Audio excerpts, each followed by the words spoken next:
Boom. We are back live again, y'all. How the hell is everybody doing tonight on a Monday? Everyone doing all right tonight on a Monday? I used to have the Monday blues back when I was, a working stiff. But now that I'm a pro YouTuber, it's just another day. All the days are basically the same. So I don't have the Monday blues anymore. But I remember what the Monday blues were like, and they sucked. I used to remember that feeling when I would show up for an 8-hour shift at a job I hated and did not want to do. And then like 20 minutes into the shift, I would like look at the clock and be like, oh my God, I'm going to be here forever. And time is going so slow. Ah! And then like it felt like 20 hours later, I'd look at the clock and it would be like 20 minutes later and I'd be like, ah! But now I just like live stream for a while and like talk about some stuff. It's way better now. All right. All right. Rose says, can we get a pre-stream thumbs up? I agree with Rose. Pre-stream thumb. Oh, wait, we started the stream. So we can't do a pre-stream thumbs up. But we can do a post-stream thumb. No. A current stream thumbs up. Yeah, let's do a current stream thumbs up. That's a good idea. No one's ever thought of that before. I ask people while I'm streaming to give a thumbs up, and then they hit it. And then I get the thumbs up. That's a good idea. Let's try that. Everybody, we're going to try this hip new cool thing that I just now invented because I'm so smart and cool and awesome. It's called hit the thumbs up button right now. And we're going to go to Funky Town. All right. I don't know what all that was. Just having some fun. Jana's here. She says, hello, Jake and friends. Yes, hello to all the Jake and all the friends. Now, I know last stream was extra funny, and I don't know if I'm going to be able to top myself tonight. In fact, I'm pretty sure I probably won't be able to. But I have a bunch of different topics, and I know that the Super Bowl's in the title, and you got Patrick Mahomes and Zach Hubbard in the thumbnail. But that's just a thumbnail. We're going to jump around to several different subjects, and so we have a fun show tonight. And hopefully I can squeeze a few laughs out of you tonight. Like I said, it probably won't be as funny as that last stream because that one was extra hilarious. But I'll see what I can do. Got my first super chat of the night. Dreadfully Awful, a longtime supporter of the channel, says, Mofo, I'm in Thailand. It's low-key cool. Next time you come, please. Yeah, I've never been to Thailand. In fact, I've never been to any other country besides Mexico. So that's the only other country I've seen besides the United States is Mexico. And I haven't been to Mexico in a long time. And I only went to Baja, Mexico. So I've never been to like all the rest of Mexico. So as far as being a world traveler, I haven't seen shit.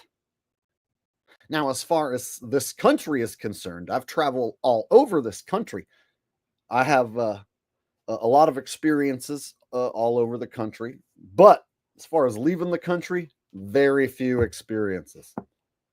But you know what? They're making travel such a pain in the ass. They're conditioning me and everybody to not want to travel. Do you guys know that there was another plane crash today? Yeah, so there was a plane crash in Toronto. And this time nobody died, but there was like a plane like upside down on the runway. And they said people were injured, but nobody died. At least that was a report I saw. And so I think that they're each week trying to mix in a plane crash so that they can condition us to not want to travel. So that when they take away our ability to travel by plane, we won't be too upset. Hopefully. I see what they're doing. All right. Thank you very much, Dreadfully Awful. I appreciate that. All right. Yeah, apparently it flipped over. Now, see, I think this one has high potential to be a setup, like, not real. So, but I was thinking I'll play that clip later. So I have the clip of that, but it's kind of boring.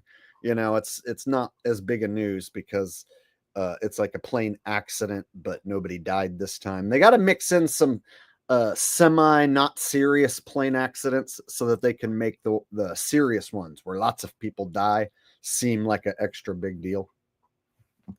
Or I should say when lots of people fake die. All right. So, first thing I thought we would knock out is that the Super Bowl happened, of course, and this last Sunday was like the first Sunday we had like, no mention of football or anything. All the football's over. So now that all the football's over, I thought it would be fun to go back and point and laugh and say ha ha to a few people who were wrong. I'm not the type of guy who's going to bag on someone for picking the wrong team because I've picked the wrong team. I know what it's like to pick the wrong team. And so I'm not trying to shit on everyone who picked the Chiefs or who bet on the Chiefs. But there are a few people who made a few predictions who I would like to shit on because they're piece of shit humans who deserve it. All right. So first up, I don't know if you guys remember this, but I do. So I did a Who Will Win Super Bowl 59 stream on Saturday before the Super Bowl. And I had you guys tell me who you thought was going to win. And I opened up the panel on my channel and let whoever come on, a bunch of strangers come on and tell me which team they think's going to win. And there was one guy who made a prediction that was different than everyone else.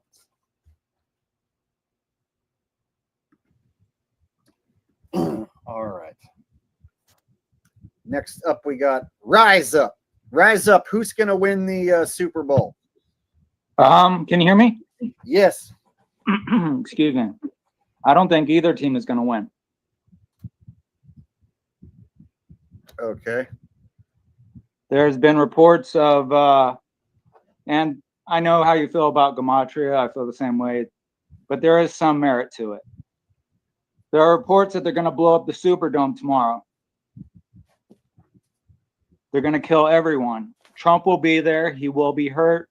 Don't know if he'll die, but then he'll declare martial law. They'll blame it on Iran, and that will be the beginning of everything. If that comes true, then I'm going to consider you the Captain Truth. I'm going to come to you for all my truth from now on. But I'm going to say that doesn't happen. Now, guys, I missed the Super Bowl. Wink, wink. I don't know what happened.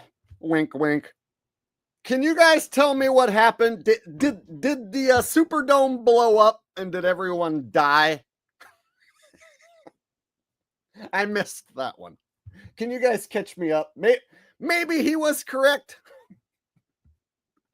All right. Tanya Moody says, hello, Jake and Ralphie. So glad I found your channel. I'm so glad you found the channel as well. Tanya, thank you for the super chat donation. I got Ralph a beef bone, and so he's working on his beef bone right now. That's the only way I can get him to leave me alone so that I can get any work done. So right now, I got him working on his beef bone on the ground. I don't know if you could see him or not, but hold on. Let me see if I can position my computer so that you can see him.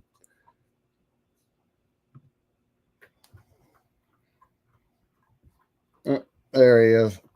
He's black. His black coat. I don't know if you'll be able to see him, but he's right there working on his beef bone. Yep. Now that I just brought him up, now he's looking at me. See? That's like the only way I can keep him occupied, because if I don't give him a beef bone to chew on, then he'll want to play with me the entire day. So I learned the whole give a dog a bone business. That's a must if you have a beagle puppy. All right. Thank you, Tanya. Simone coming in. Glad to see you, Simone. She says, hi, Jake, Ralphie, and everyone. Been missing your live streams. Meant to ask if you got my super chat for your rigged Eagles versus Chiefs video. Hope all is well.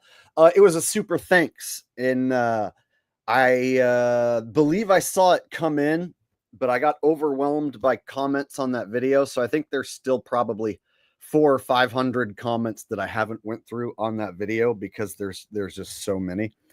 So being that Super Bowl video got so many comments, but I did see that you sent a super chat, but I think it's tucked away somewhere in all the comments, and I didn't get to all the comments. So I'll have to go back to that video, find your super thanks, and then tell you super thanks for sending the super thanks. In fact, I'll just tell you right now, thank you for sending the super thanks for the Super Bowl video. I appreciate it. And you always show your support. You donate quite often, so I appreciate that every time that you do. And sorry to hear that you missed some of my last streams, but I'm sure you went back and watched the replay. So last week was one of the funnier ones, of course. But yeah, if you miss a live stream, I always recommend that you go back and watch the replay at like 1.25 speed so you can get through it quicker. And I think I sound funnier when I speak just a little faster. I don't know. Maybe it's just me. And then if you're going on a long trip, that's when you should check out my streams. So some people say that they don't have 3 hours to watch my streams. So what I say is, watch it at 1.25 speed, skip through any sections that aren't appealing to any sections that might seem more appealing.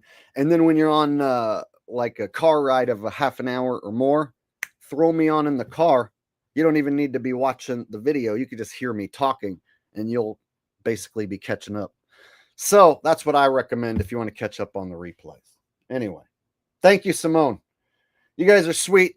Starting off with all the super chat love tonight. And it looks like I got a text coming in.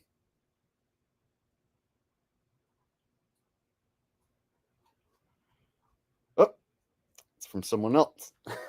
I was wondering if that was from Rose. Rose, send me a text to make sure that everything's working so that if I miss any super chats, you can send me a text. Usually Rose reminds me by sending me a text if I miss any super chats. And apparently she sent me some texts saying that I missed some super chats. But then on my end, it didn't show up on my phone. So I didn't get Rose's text telling me that I missed a super chat.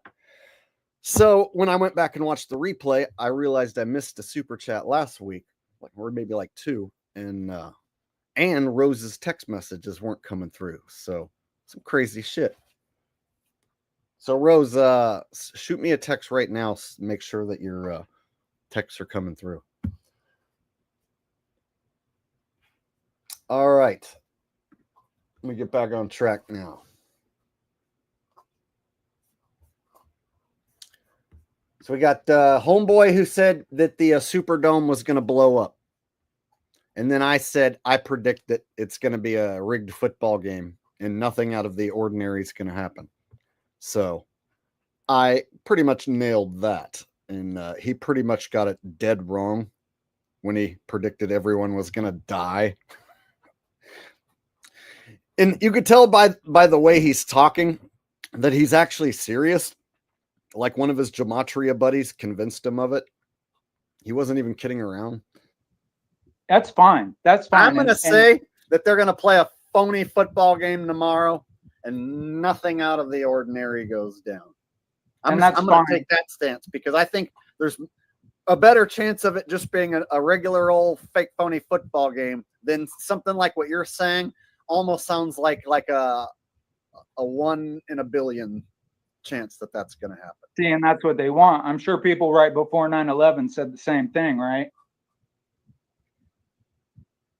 Well, there was no way to know that was going to come unless you were, somebody who was in the know. Unless you were in the know, of course. But Bill Cooper you don't talk bad about shrooms. That's like my favorite drug outside of weed. And it's like you can't say something like that because I've eaten a bunch of mushrooms and then I've never went on to make a prediction that everyone's going to die at the Super Bowl, right? So if you ever ate too many mushrooms and had an experience where you are tripping your balls off, the last thing you're going to do is make a prediction that everyone's going to die at the Super Bowl. So anyway, yeah, I know, because other people have to agree with me, dude. Like, there's some people here, I'm sure, who have had fantastic times on mushrooms, like some of the best times of their life, maybe even. So, yeah, if you're gonna talk about like one of the most sacred of psychedelic substances that is natural and untampered with, like not cut with harsh chemicals or can't be stepped on by like some drug selling gang member and whatnot, I think it's one of the better drugs.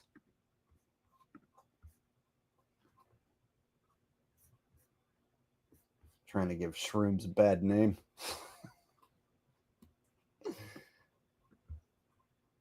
Now he says he loves them. Well, that's a weird comparison, bro. Dreadfully Awful says I missed the super chat. I did? I thought I got your super chat at the beginning. My bad, bro. I'll go back right now. Already starting off missing super chats. Not good.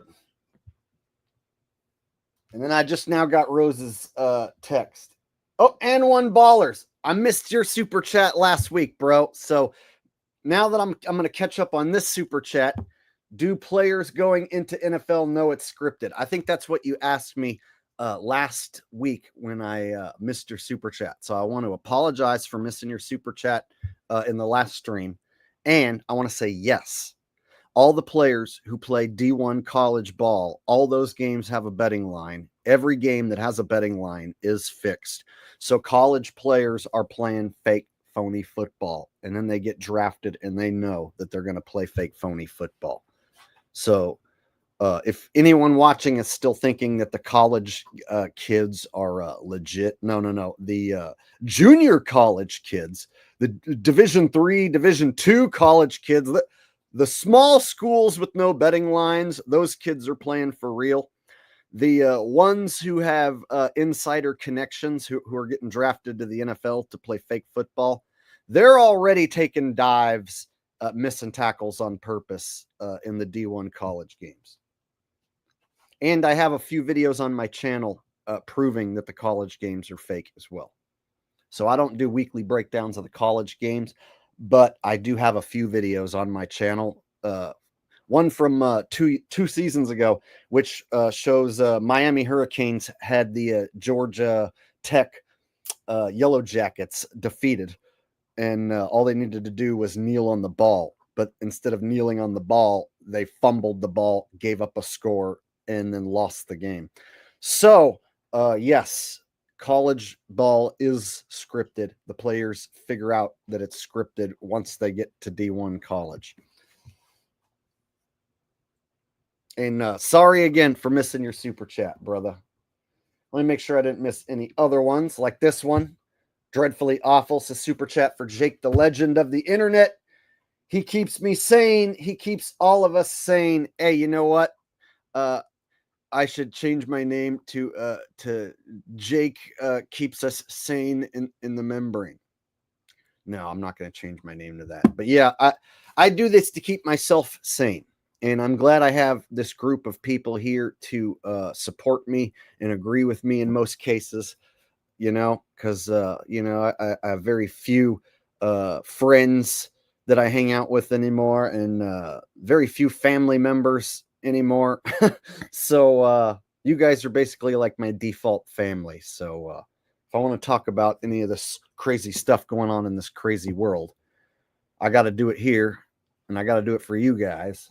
And if I didn't have you guys to spout off and do this, man, my life would suck. I'd still be working at some slave job and keeping all this shit to myself. Okay. I think I caught up. Unless the new super chat came in. Looks like you sent another super chat. All right, says, mate, don't worry. I only send super chats to support, so you will stay with us. I appreciate it, bro. And the super chats do help. It's a great deal of support. Once NFL season ends, my ad revenue drops off drastically.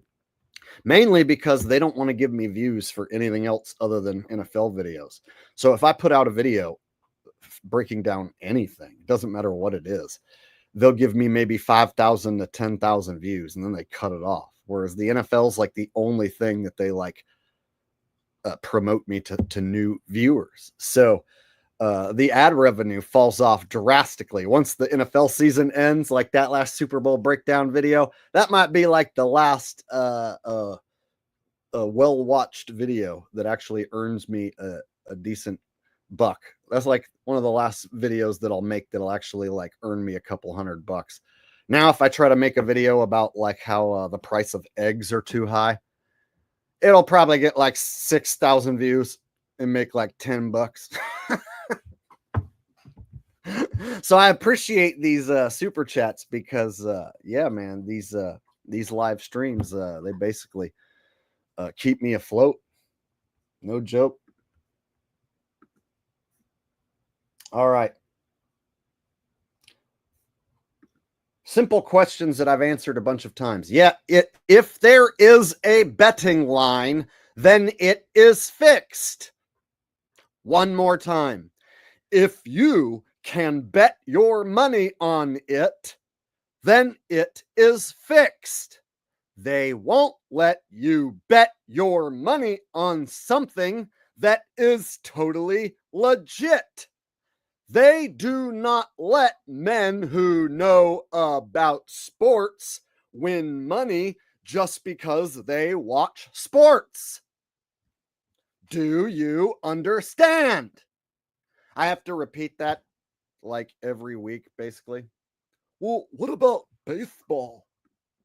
Do you think that baseball is rigged too?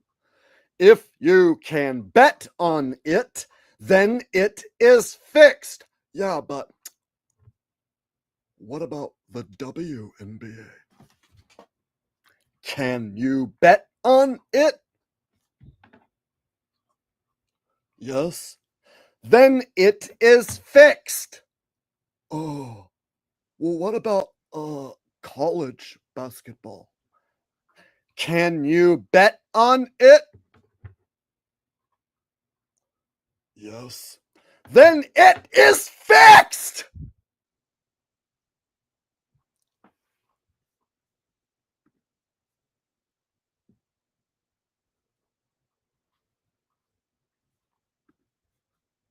You're refusing to believe that you can pay a guy to get punched in the face on purpose? Well, then you're fucking stupid. You refuse to believe that Dana White can make a guy fucking lose on purpose by paying him. And I'll call you a fucking idiot. How does that sound? Guys, Vince G is refusing the truth. He's refusing to acknowledge the truth that I just laid at his feet for free. Which makes him what? What does that make him? A fucking idiot, right? Vince, do you really want to be a fucking idiot and have everyone here know you're a fucking idiot? There's guys out there who will gladly eat one shot, go down, let the other dude jump on top and land a hammer fist, and then the ref stops it. And then they're like, oh my God, what an impressive knockout. And then the dude who got knocked out is barely even hurt. And then there's times where guys do get all messed up, but still, guys will do that for a paycheck. There's guys who, if they can make 50 grand in one night, they'll gladly go 3 rounds and lose on purpose and get their face beat to shit. If you think that nobody will get punched for a paycheck, then you're fucking retarded. Now, it goes further than that. If too much money is on a knockout or an early stoppage, you just have the two guys lay on each other and wrestle. and go the distance. If too much money is on one fighter, you have the upset. And then you always have that decision at the very end. Just in case the fighters didn't quite do what you wanted them to do, then you have the judges at the end who can just make the wrong decision on purpose. But you refuse to believe that it's phony. Okay. Hey, is TKO, does that involve UFC and the WWE? Does TKO own the WWE and UFC? Oh, they do? Wow, think about that. WWE, UFC, TKO. Politics are fake. Dana White shows up to presidential ceremonies. The Rock and Dana White are business partners. Come on, dude. This guy.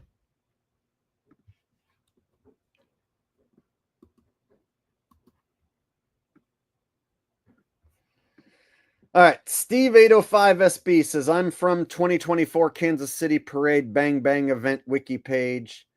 40 injured, 22 by gunshot, other circumstances.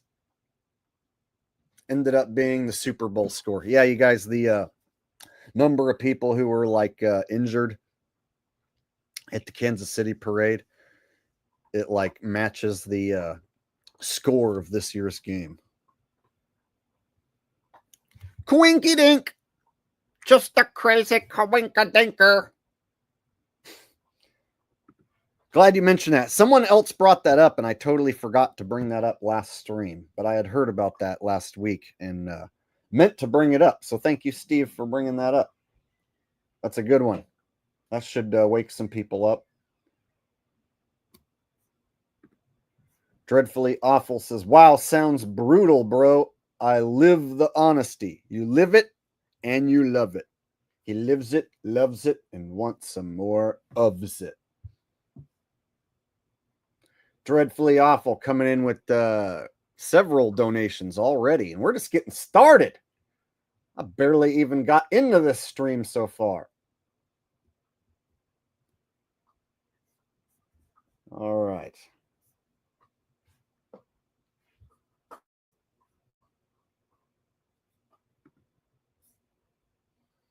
Rose Bell says, did you read Dreadfully Awful? Just now. Pretty sure I got caught up on everyone's super chats. All right. Let's go back to this guy because he's an idiot and he was wrong. Called it months in advance. And I hate to sound like Zach, but yeah, he did. You have to keep your eye on tonight. We're in the know, of course.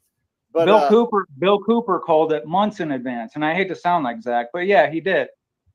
He said he hates to sound like Zach. Funny thing is, I'm going to be talking about Zach next because Zach was on the Chiefs three-peat and he got it wrong. And this is one of the rare times where Zach is actually admitting that he got it wrong. And he got a bunch of his prop bets wrong. And so I'm going to show you throughout the season, if you would have bet on Zach's picks, how much money you would have lost. Numbers courtesy of Sports Gematria channel, the #1 channel in exposing Zach Hubbard. We'll get to that just after we finish this. You have to keep your eye on what's really going on. You have an explosion in Philadelphia. You have another explosion from a flight out of Wichita, Kansas. You need to put this together and remember who's really in charge here. The Jesuits. The Jesuits aren't playing around. They're no joke. These guys are grade A, top of the line, and they are no punks. They rule the world. These are things that people need to know. And trust me, the plan that they have, what they have planned for New Orleans tomorrow in the Superdome, nobody will see coming. Nobody. All right, let me make everything right with everyone. Okay, so Shady says, still missing mine from last week. Did you send a super chat that I missed last week, bro? Usually when you send one, you tell people to hit the thumbs up. And if I missed it, brother, I'm sorry. So if I missed a super chat from you, tell me what it is now, and I'll read it now. And then later on, I was going to open up the panel towards the end of the stream you know, maybe in an hour or so. And so I could bring you on later on if you want, bro.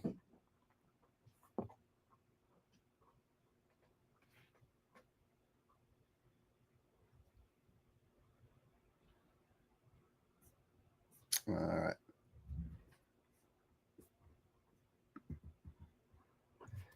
Hey, looks like I got a super chat from Dale Hess. Said last week's show was awesome. Thank you, Dale. You are a longtime supporter, and you've donated so many times. You got upgraded to mod status for your continuous monetary support of the channel, and your consistent support here in the chats. So thank you very much for your support, Dale. Glad you could be here again. And yes, last week's show was probably one of my best live streams, and that's why I ended up making a shorter version and posting the Stephen Hawking clip and the celebrity impressions that I did in one condensed video. And so yeah, you know, tonight I have a few funny things to show you guys, but I don't know if it's going to get to that level. That was a really funny video.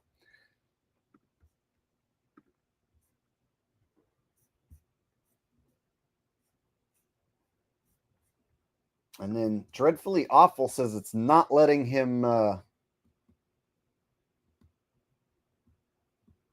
super chat now, which is strange.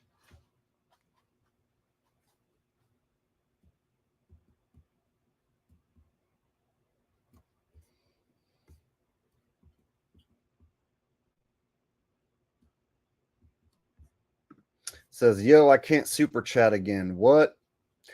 That's weird. Sometimes people have issues and then later on in the stream, then it works. So try different amounts and or try changing up your message. Maybe refresh the screen or like exit the tab and then open up a new tab. Try stuff like that, man. You know what I mean? Simple stuff, you know? Trial and error. Capture This says, for the lights. Thanks, man. I appreciate it. Capture This for the lights. All right.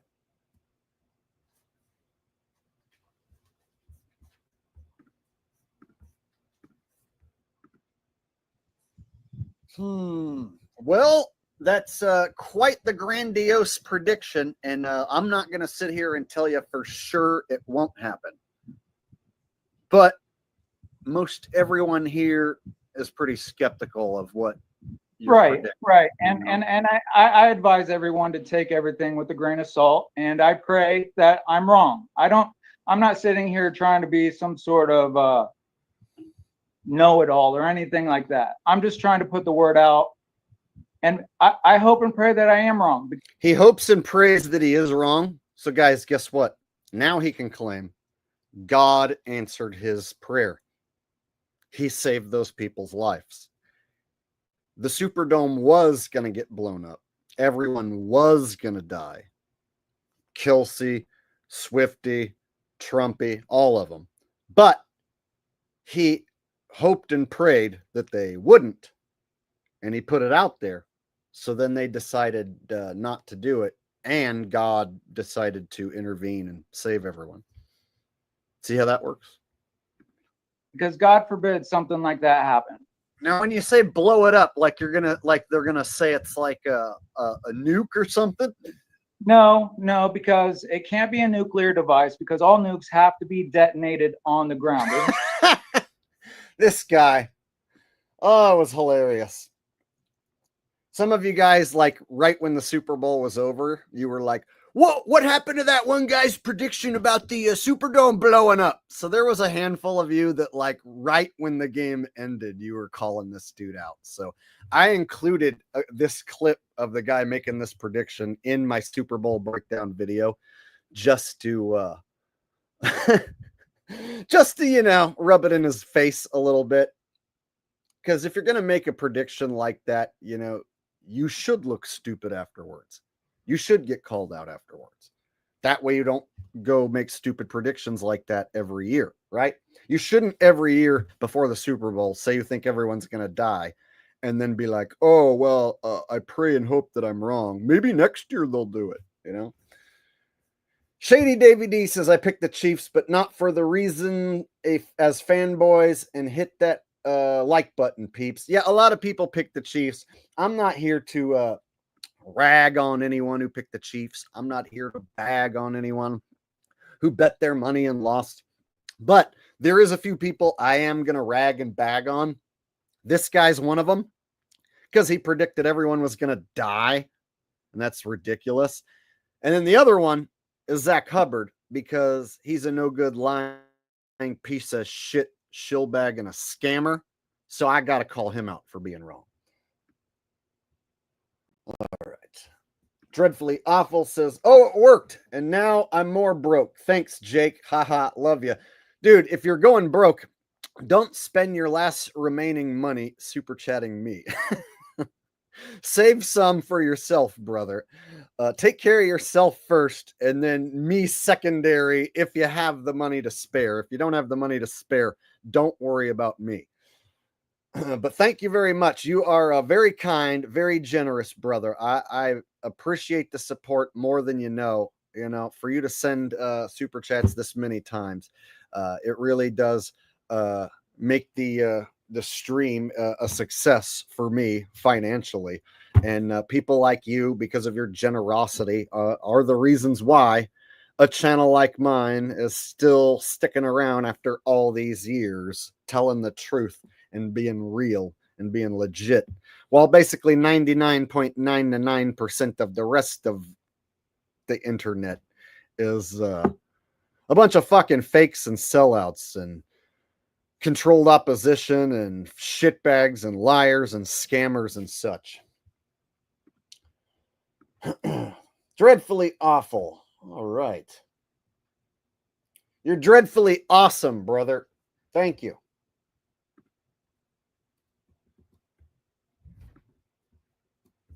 Beware the Locusts, best channel ever. Oh, thank you very much.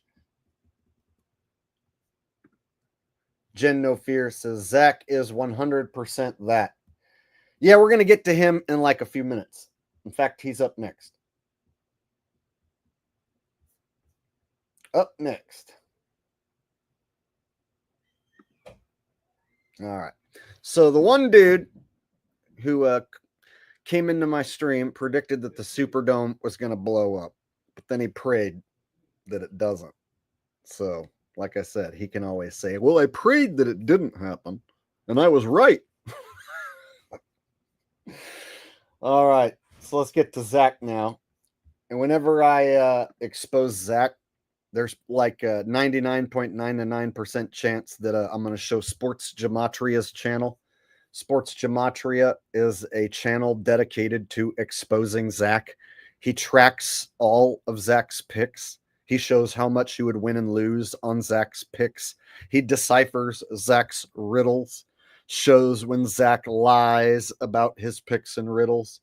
Basically, it's the one-stop shop if you want to see all the devious shit that Zach does. Let me get to that now. So anybody who enjoys watching Zach get exposed, you should definitely subscribe to this channel, Sports Gematria.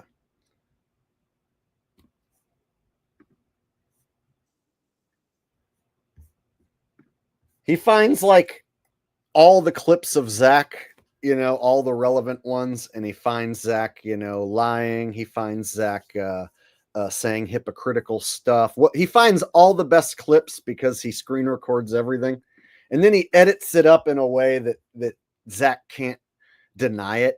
It's obvious, and anybody, you know, who's under Zach's spell who sees these videos tends to wake up. So Zach hates this guy. This is Zach's worst enemy. And I absolutely love this channel. Sports Gematria, y'all. Subscribe.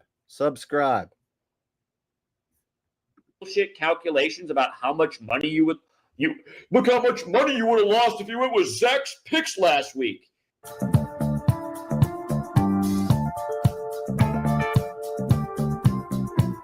All right, check it out, y'all. Week 1 of the NFL, Zach did great. If you'd have bet on $100 on all his picks, you'd have made $561. Week 2, he had a decent week. So week 1 and week 2, Zach started good.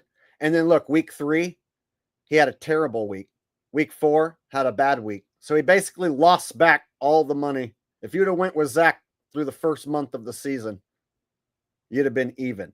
And then he had a stretch where he was doing good. Week 5, week 6, week 7, week 8, week 9, week 10. And there were people commenting on my channel that Zach's picks are good this year and that he's winning money this year.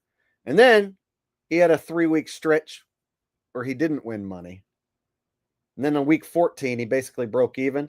And then he had a 4-week stretch where he was putrid. Week 15, he lost nearly all of his picks. $807 loss. Week 15. Week 16, $500 loss. Week 17 and 18, didn't make anything. Wild card round, he profited a little bit. Divisional round, lost money. Conference championship round, made a little bit. So if you'd have bet, and this is based on if you would have bet on every one of Zach's picks $100. So Zach doesn't bet on his own picks. I'm not saying this is how much Zach lost. I'm not saying this is how much any certain individual lost. This is if you would have bet $100 on all of his picks, you would be down $1,029 going into the Super Bowl. So what this Sports Gematria does is he keeps track of all Zach's picks every game, and then he attributes a $100 bet to that pick. And then he shows theoretically, if you would have bet $100 on all of his picks, how much you would have won or lost.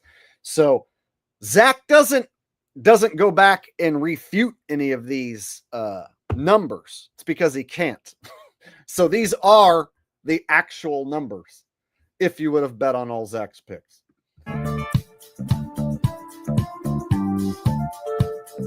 And I got another super chat from Dreadfully Awful. It says, sorry, Jake. Don't want to interrupt. Just a little more appreciation. Bro, if you're sending me money, you can interrupt as many times as you'd like. And don't be sorry. I appreciate it. In fact, I'll leave you up on screen for a while to show my appreciation. Because you're being so damn nice.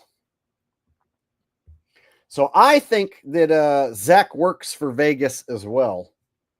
Because he gives out wrong picks more than he does right picks. And he consistently gives out wrong picks more than right picks.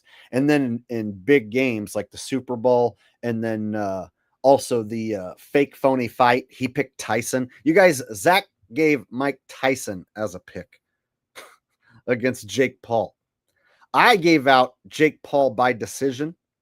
I gave it out the day of the fight, so not many of you were probably able to cash in on that. But I did, nonetheless, before the fight went down, give out that Jake Paul was most likely going to win by decision, and that was at plus 250.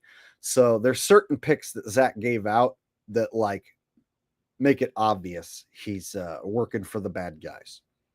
Getting a check for giving out bad picks on purpose. So they probably send him a list of picks that he has to make, and then he just gives those out.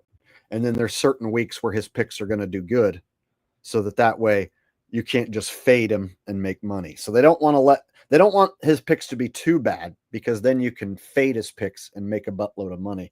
So they have to have some weeks his picks come through. See how that works?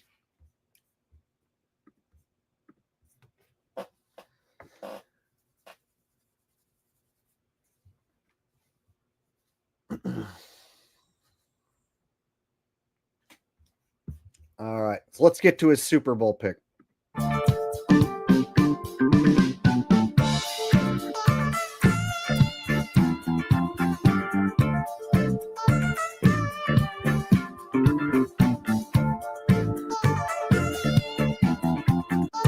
All things related to the game, try to nail the exact score, hit the player props.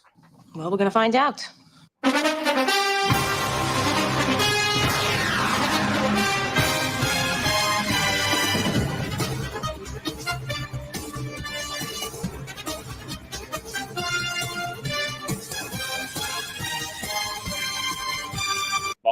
Chiefs their 27th playoff win.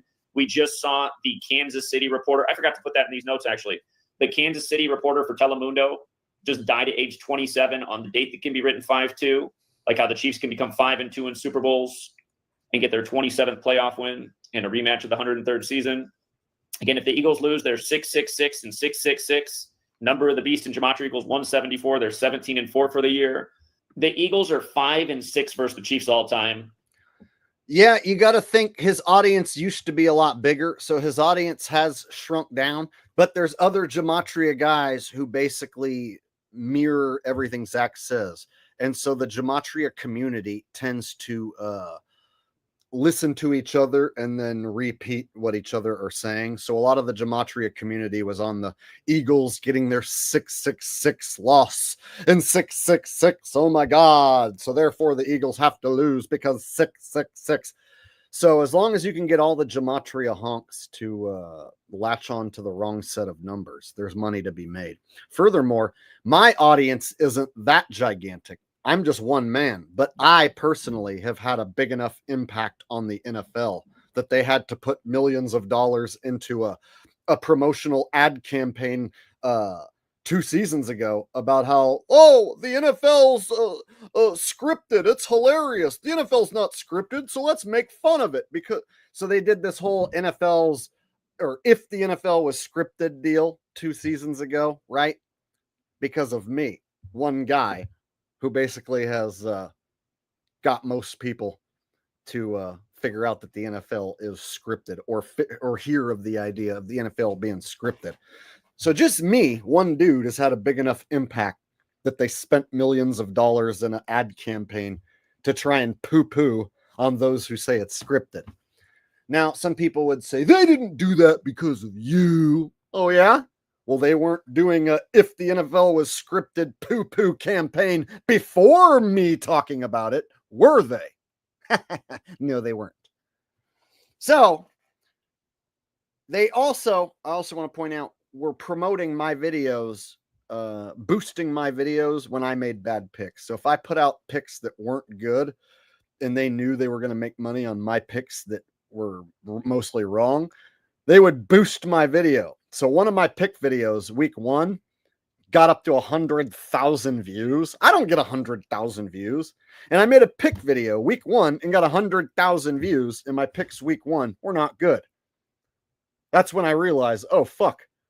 Somebody at the sports books can pay and boost my video and get it to more people if they know that I just picked a bunch of losers. So if I put out my picks, somebody in the sports book department's like, oh, this Jake the Asshole guy, we can boost his video so that 100,000 people see it. And he can maybe get 10,000, 20,000 people to bet on these wrong teams. You get what I'm saying? So if they're willing to boost my videos and do a multi-million dollar campaign about how if the NFL is rigged, yeah, I think they can definitely have a guy like Zach underneath their thumb if they find it to be profitable.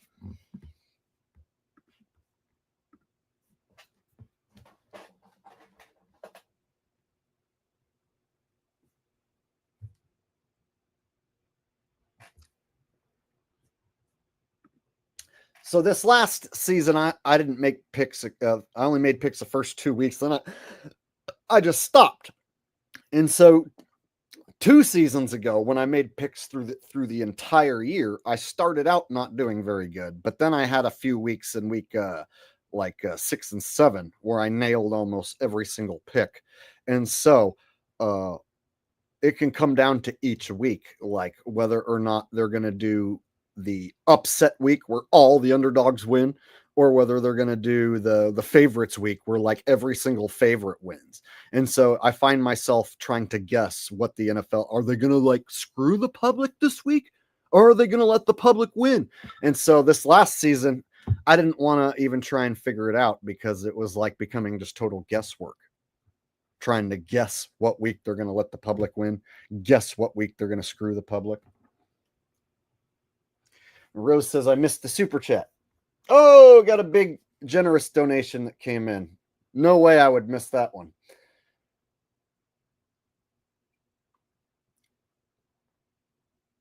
This one would stay on screen for like half an hour, so there would be no way I'd miss it. All That Glitters is Old with a very generous super chat says, "Hey Jake, great stream. Made a small fortune on your picks last year. Just wanted to say you're a major reason we live in Ecuador. 3 dozen organic eggs for $3 and no space program. 3 dozen organic eggs for $3. Dude, if you offered that deal here in California, there would be a line fucking 3 miles long. I could show you video of Costco here in California where they give you 3 dozen eggs at $24, so $7 per what was it? Or 24 eggs for $7. That's what it was. So it was 2 dozen for like $7, something like that. I forget what the fucking deal was off the top of my head. Anyway, there was like a line that went around the store. So there's a video, I'll have to try and find it, of an egg deal at Costco. And it's better than any other egg deal here in California. And people lined up like around the store.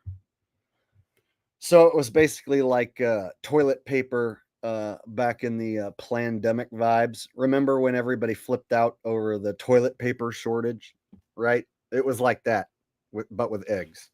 And then people were like going to fight each other. Like, you're trying to take more eggs than you deserve.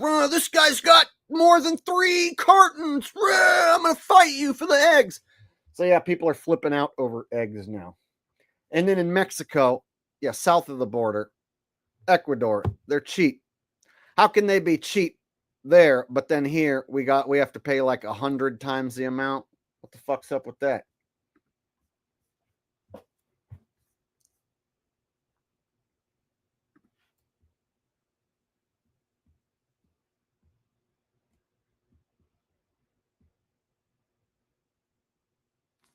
All That Glitters is Old. Very, very generous. I appreciate that. And I'm very jealous of your egg deal. Dude, if I could get 3 dozen organic eggs for that price, I would probably buy like $30 worth, right? I would get like 30 dozen. I just have a big stack of them. I'd be eating them all the time. Eating them and drinking them. I used to drink eggs back when I used to buy a bunch. So back when the deals were better and I would buy like a big bunch of eggs in bulk, I used to drink them. Like I'd drink 4, 5, 6 eggs in a day, right? Now I don't do that.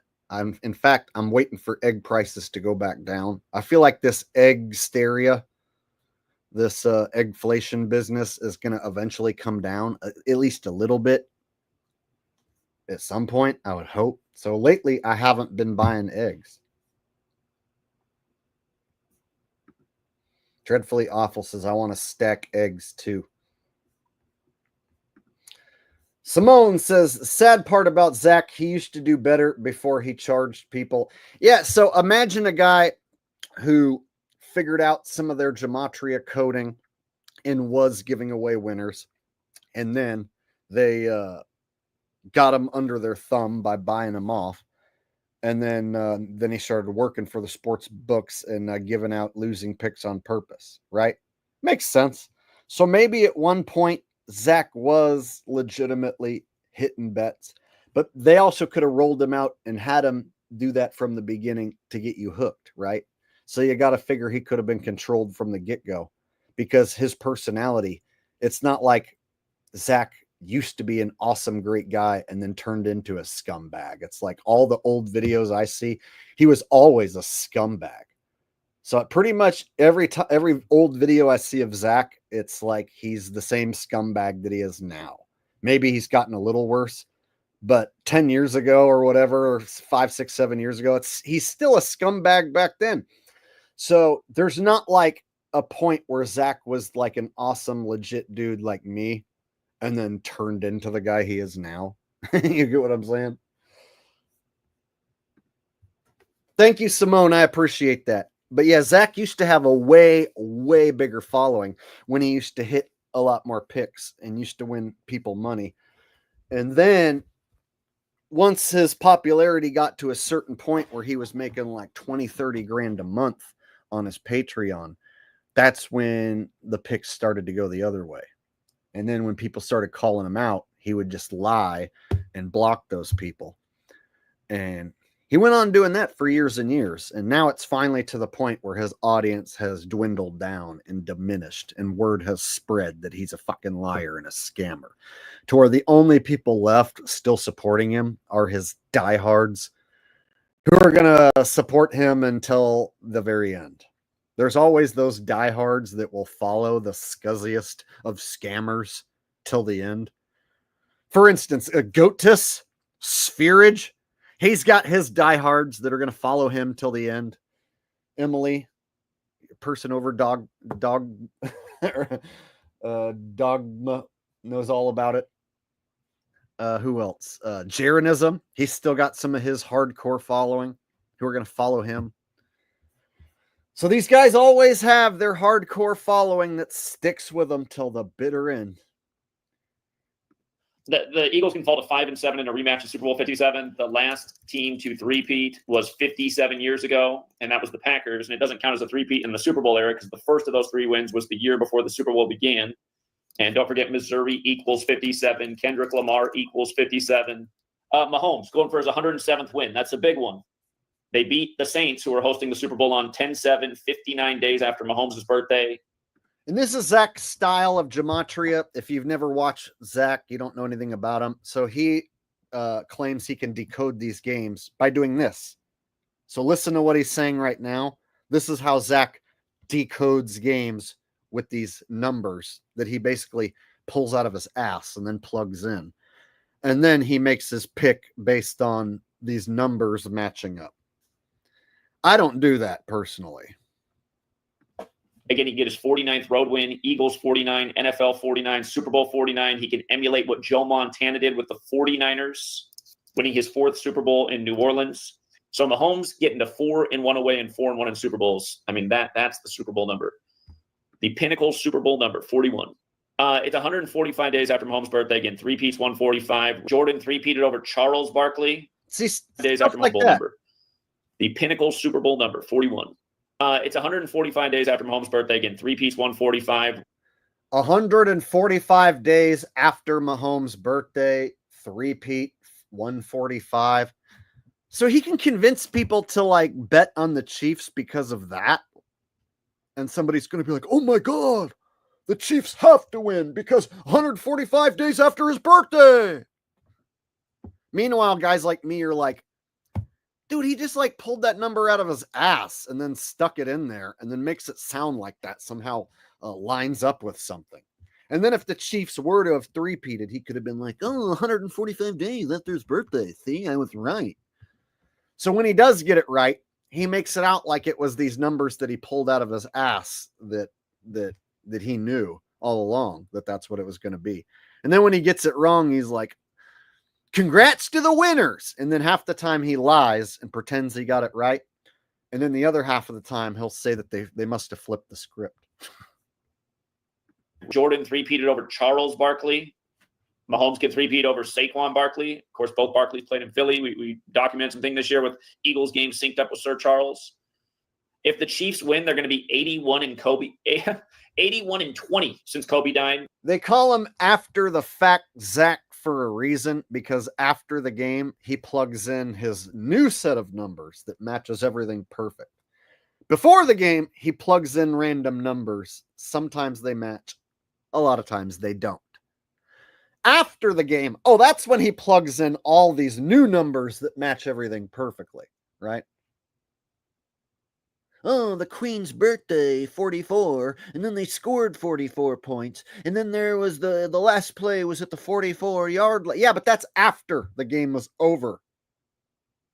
Yeah, you're a troll if you say after the fact, Zach. So if you call him after the fact, Zach, he says that you're a troll, and that's something only trolls say. So anyone who calls him out, he claims you're just being a troll or a hater. Kobe Bean Bryant, 81, 20 date numerology. I won't read out all that's here for why I like the Chiefs to win. You guys can read the notes yourself. You know, don't forget the Chiefs can become 18-2 and Caesar Superdome is 182. Again, you have all this stuff, and the fact that it seems like Mahomes was born. Kelly Christine, I know it is more entertaining and hilarious to hear Stephen Hawking mumble, right, than it is to listen to this dude. This dude puts me to sleep just listening to him. The only way I can get through these videos is that I know that Sports Gematria is going to show his losses and going to play clips of him calling himself names. I can't sit through Zach's content, but I can sit through Sports Gematria's content exposing Zach. Watch. Here in a minute, we're going to see when Zach gets it wrong. Then he throws a fit sometimes. And when people call him out, he has to pretend, like he got all these other things right. So he's going to deflect and pretend like he got all these other picks right. Through this thing. So this is our chance to actually see if they will actually change the outcome that they have planned because they don't want us winning money. That person might have a mental illness. Chiefs all the way, guarantee it. Jordan won a title in this building. Montana won a title in this building. Brady won a title in this building.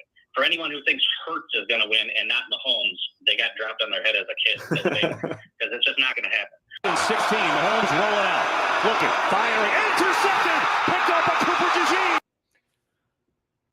All right, we'll do a little slow-mo breakdown here. All right, disgruntled sports fans, welcome back once again.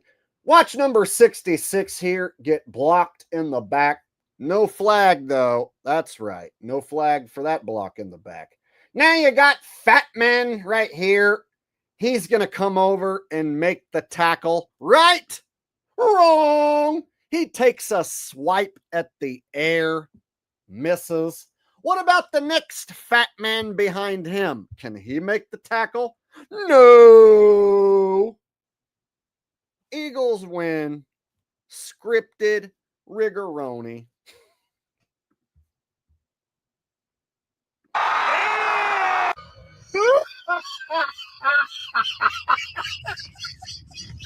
Oh my God, the birthday boy with the pick six?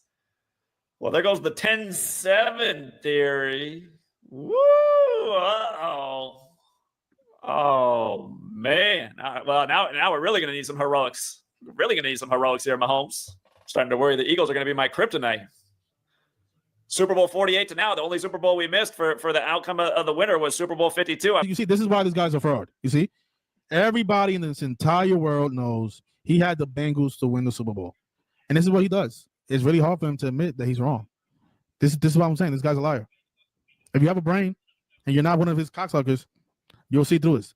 Again, you guys, been doing this in Super Bowl 48. It's only the second time I've been wrong on the outcome of the Super Bowl. So now he's lying about how he's only been wrong on the Super Bowl twice. Now he got the Bengals Super Bowl game wrong, but he still denies it. It's always better to be right, but hey, I'm not hanging my head. Again, sorry to everybody who lost. That was never the goal, but again, there's always next time. So trolls can have their glory for the moment, but we'll be back. Very rare that he owns a loss. Now, most men can own a loss, and I'm not going to rag on them and bag on them for picking the wrong team, right? So I'm not here to bag on just anyone. Zach is a very special lying scumbag shill piece of shit. And if he's going to finally take this one on the chin, that's fine. I'm going to rub it in real good. I'm going to rub his fucking nose in it. Why? That's because he's put my name in his mouth several times in a negative manner. So, why not? Doing this in Super Bowl 48. It's only the second time I've been wrong on the outcome of the Super Bowl. Super Bowl 48 to now, the only Super Bowl we missed for the outcome of the winner was Super Bowl 52. Straight Jew. And there's nothing anti-Semitic about that either, because that's just a fucking fact. That's why they call it getting Jewed. Woo, the Eagles got me on the ropes right now. Uh-oh. Here's Mahomes. One man rush over the middle. It's intercepted again. Another interception. Wow. Oh, my God. Oh my God. With 1:45, that's not how you three-peat. Another pick'em guy who's a lot less popular and a lot less relevant, John from National Sports Entertainment. I know for a fact that the Chiefs are going to three-peat. So yeah, anybody who follows irrelevant loser John from National Sports Entertainment, who lives with his mom and is not a pro sports bettor and gives out mostly all losing picks, and a lot of times he tails whatever Zach says. Yeah, ha, John from National Sports Entertainment, you lost. Uh-oh. We're in big trouble here. Indeed.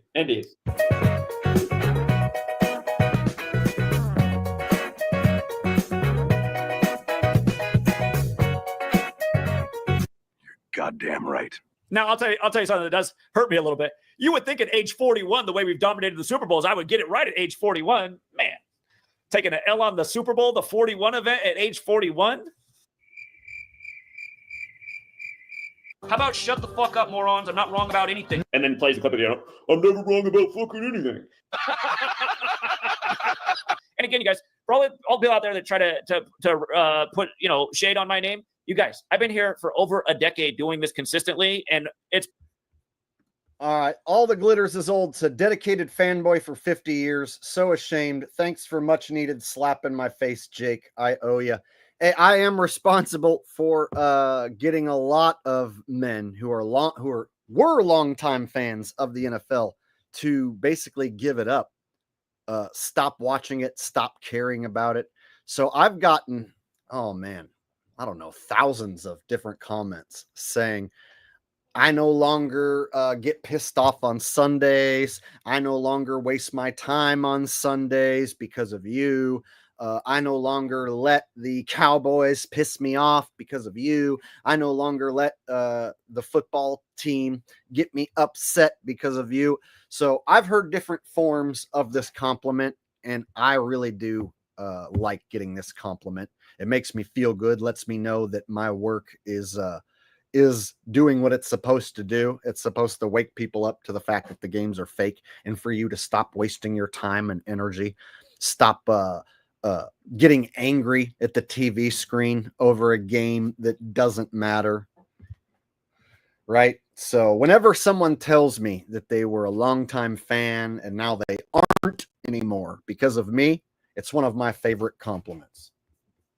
So thank you, all that glitters is old. You spent 50 years as a dedicated fan, but hey, the good news is you're not going to continue that same habit. Whereas there's a lot of other 50-year fans who are going to keep doing the same shit. They're going to keep going to the sports bar, yelling at the TV screen, getting all worked up. So it's not how long that you spent following that garbage, because a lot of us spent many years following that garbage. It's the fact that you've woken up to it now, and now you don't have to spend your Sundays yelling and screaming at the TV anymore. Got a super chat coming in from Kraut Cat. Thank you. A super sticker super chat from Kraut Cat. Thank you very much. I appreciate that. All right.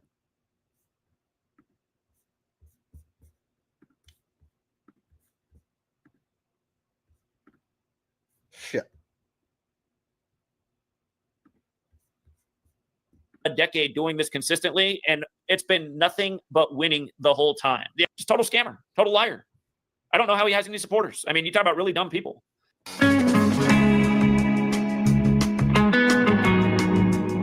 And yes, I know Zach does kind of look like me. There's some guy saying that Zach looks like my half brother. I kind of look like a young Robert De Niro. I kind of look like a soccer player Messi, is what I've been told. And when I have a beard and long hair, then I kind of look like Charlie Manson. So I kind of look like a lot of different dudes. And I also kind of look like shillbag Will Duffy. So it kind of sucks. Like if I call out Will Duffy and Zach Hubbard and call them shills, there's always somebody who will be like, dude, those guys kind of look like you. And I have to be like, well, yeah, I know, but like, they're not like me though. their personality is nothing like me. So Zach is not funny, and he's not an entertaining person. In fact, he's a boring shitbag. So his personality is not like mine at all. But he does kind of look like me a little bit. I can't control that, though. I apologize that he looks kind of like me. That was never my intention.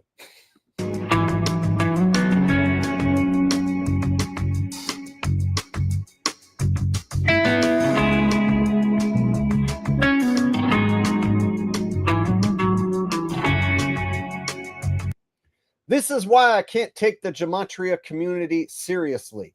How much time and effort was put into decoding the Super Bowl, yet the supposed best decoders can't see the forest for the trees until after the game? Really? What happened to no more predictions because of this exact reason, Zach? So much time wasted on bread and circus, not enough time on matters that pertain to the lives of the people in the community. I disdain rigged sports, but more importantly, I disdain sports gambling apologists and lackeys. Right. If you're giving out losing picks, you're actually helping the bad guys to make money, and you're keeping people invested and interested in the bread and circus. One of the reasons why I stopped making picks was because I had a bad start to the season. I didn't like the fact that, bad weeks were inevitable. It was inevitable that I was going to have a bad week every now and again, and I couldn't do anything to control that. And so I didn't like the fact that there were weeks that, despite my best efforts, I was going to end up giving out bad picks, and then people were going to lose money and then be upset. So I had to make a business decision to stop making picks. And you know what? It cost me a bunch of subscribers. My subscriber numbers did not hardly go up that much at all this season because I stopped making picks. And my view counts took a hit. The amount of money I make took a hit. So I lost thousands of dollars by not making picks. But I was able to make it through the season without being upset and angry and going crazy. So I was able to make it through the season and feel relatively good about what I was doing. So I know what it's like to make the picks and get the glory. And I know what it's like to make the picks and fucking lose and have hundreds of comments, thousands of comments come in calling you out. And so I had to give it up because it wasn't making me feel good. Those bad weeks overrode the good weeks. A bad week is a bad feeling. But somebody like Zach, who does it for a living, and they're an evil piece of shit, it doesn't really bother them that much. Whereas it bothered me, and I didn't make anywhere near as much as Zach makes. And I didn't make anywhere near as many wrong picks as Zach. And it still bothered me enough to stop.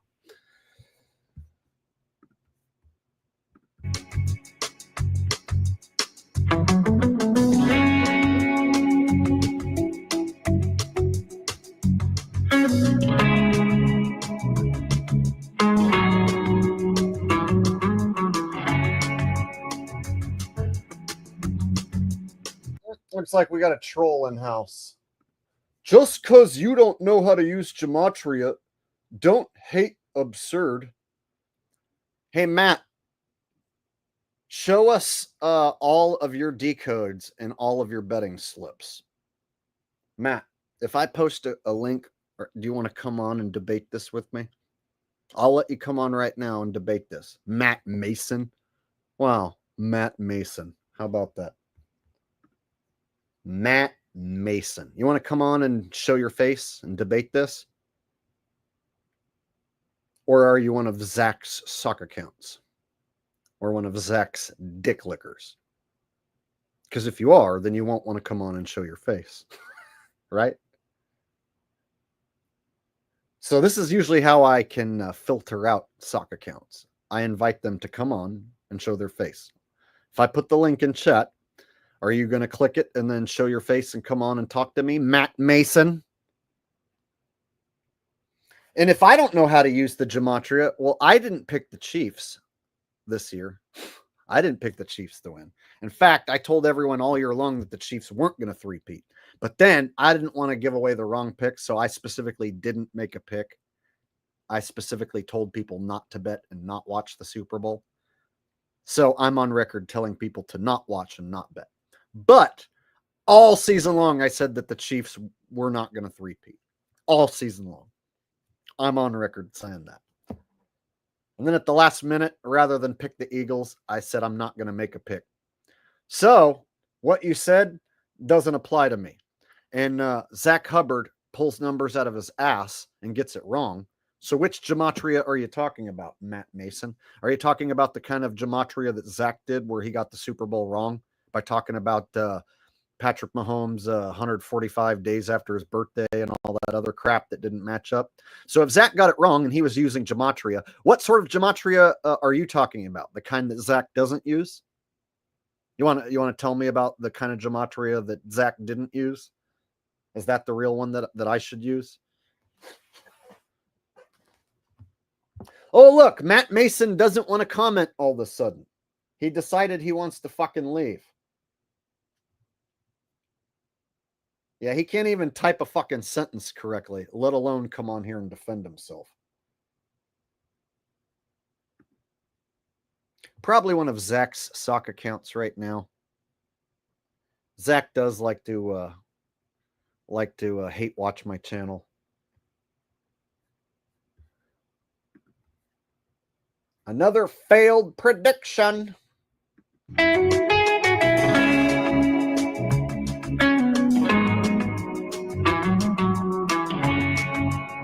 All you tards that still follow Zach need to get your head examined. His pick is down 34 points, and he's laughing in the stream. He doesn't give a shit because he doesn't bet on his picks.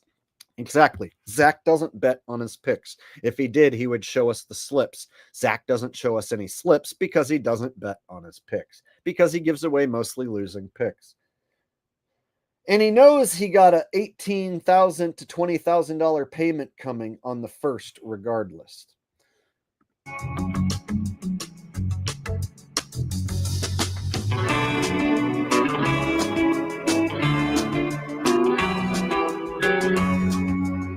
He's putting out videos trying to make me look bad. We didn't have a bad season at all, and what he neglects is, I mean, we've absolutely destroyed player props all year. For players, I think Mahomes has a real shot at 4 touchdowns. I would think Mahomes has to throw at least 3 going for a three-peat. And there is a chance that the Chiefs blow out the Eagles, just like how Montana blew out the Broncos when he got his 4th Super Bowl win. Again, Montana scored 55 points. It's been 55 years since the Chiefs won their first Super Bowl, which was in New Orleans. Simone says, definitely see a messy resemblance, but hell no to Zach. Yeah, I just kind of slightly look like Zach. Like I kind of slightly look like Will Duffy.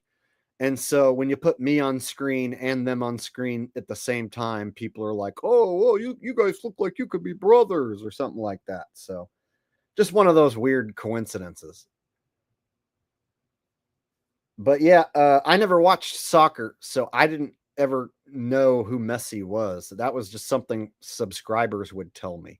So people who do watch soccer would tell me that I look like Messi. I was like, that's news to me. But the one that I've heard the most is young De Niro.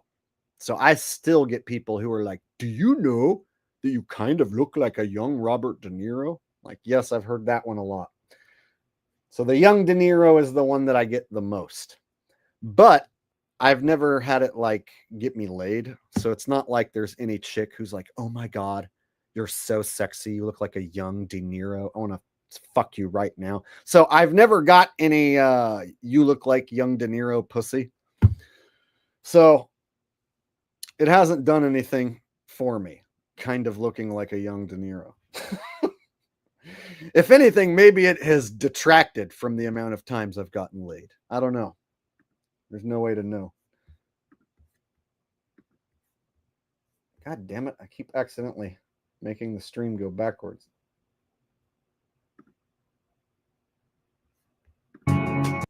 My hater troll is always putting out videos trying to make me look bad. We didn't have a bad season at all, and what he neglects is, I mean, we've absolutely destroyed player props all year. for players. I think Mahomes has a real shot at 4 touchdowns. I would think Mahomes has to throw at least 3 going for a 3-beat. And there is a chance that the Chiefs blow out the Eagles, just like how Montana blew out the Broncos when he got his 4th Super Bowl win. Again, Montana scored 55 points. It's been 55 years since the Chiefs won their first Super Bowl, which was in New Orleans. The Eagles have been doing all these 55 rituals. But my favorite scenario is Mahomes throwing 4 passing touchdowns. And again, that one has huge values. 3+ really. His favorite narrative is Mahomes throwing 4 passing touchdowns. Ouch. As we all know, that one did not come through. Safer way to play it, but I do think there's real narrative for 4 there.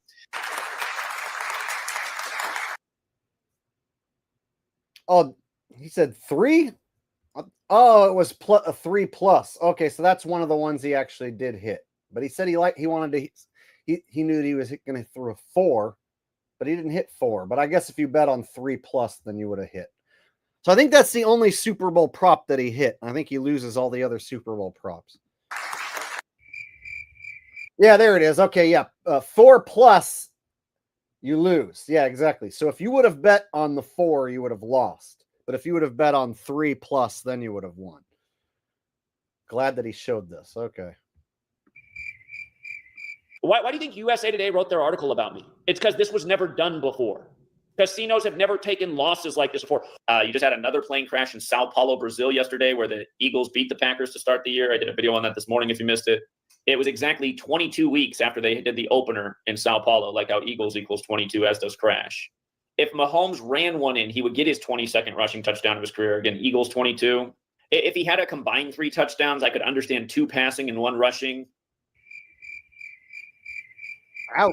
We make the casinos bleed because they hate what our community does. Again, Kareem Hunt, his next rushing touchdown is 55. Huge theme here.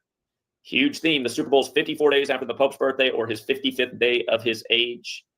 Again, it's Super Bowl 59, Pope Francis 59. But Kareem Hunt should get that 55th touchdown. Again, number 29 on 2-9 when football and 3 equal 29 and Mahomes is 29 years old. I do suspect he gets that 55th rushing, though. 55 has been stamped on this game. I also can't figure out why people are always leaving the comment, how come you don't predict it? Mahomes is 29 years old. All right, so far he's 1-4 on his props. I'm not a greedy person. I don't say, here, to get my sports picks, you got to pick 5.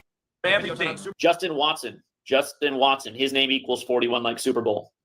311 days after his birthday is the game, the 64th prime. Kansas City Chiefs 64. For the record, New Orleans Saints is 64 as well, who are hosting. He was the 144th pick of the draft. New Orleans 144.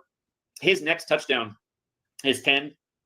Mahomes 10th pick of the draft. So yeah, him having that Super Bowl gematria. He has the right name gematria to do something in the Super Bowl. Man, losing all these picks. Look at it. 2-6 on Super Bowl props. Another losing pick on Kelsey.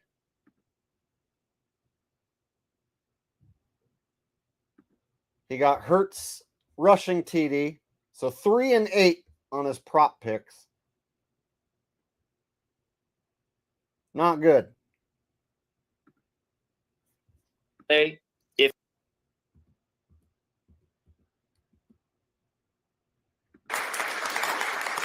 Devontae Smith's next receiving touchdown is 8 numerals 59 equals 41. Hurts going to The power of this knowledge, right? It's not going to. Again, you just listen to it. It's like mental illness. 5-10. I'm skipping through because I don't want to sit here and listen to all his decodes for every single prop pick. But I am showing you that they did keep track of all of his prop picks. And so his prop picks are terrible. 5-10. So the majority of his prop picks did not come through. All right, now let's get to the final outcome if you would have bet on all of Zach's picks. Here it is. So the amount of money you would have lost if you would have bet $100 on each of Zach's NFL picks Super Bowl week. $100 on the Chiefs, that's a loss. Mahomes, 4 TDs, loss. Mahomes rush TD, loss. Kareem Hunt, loss. Hunt to score, loss. Marquise Brown, loss. Watson, loss. Travis Kelce, loss. Chris Jones, loss. Barkley, loss. Dotson, loss.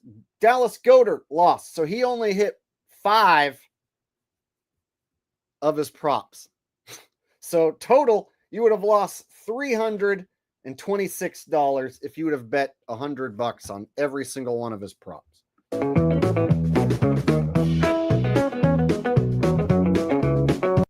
And so Zach will say that all of his trolls and haters out there are just lying. But this guy does track all of his picks and shows how much you would have theoretically won or lost. And Zach can't really deny it, but he does. He still denies it.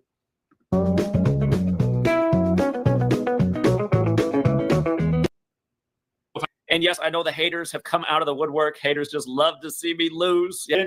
Indeed. I will take the L with this one. Since Super Bowl 48, this is the second loss in the Super Bowl. Oh, really? Flashback.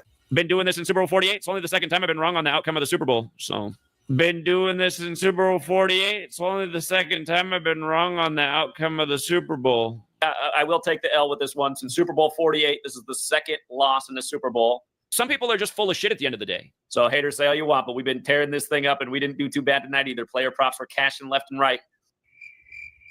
See, he still lies. Even when he takes the loss on the chin, he still lies and said that the player props hit left and right. Yeah.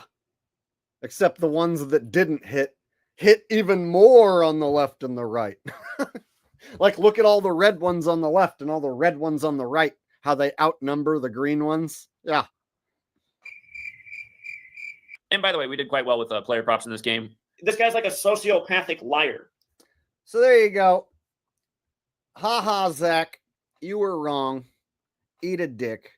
And all your remaining little shitbag followers. Ha ha. I hope you lost a bunch of money. You're following a liar and a scammer. Eat a big fat bag of dicks and fuck your mothers.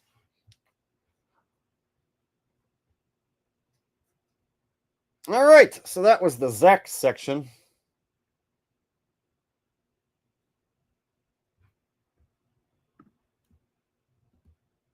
Hopefully none of you guys are still sub to that guy.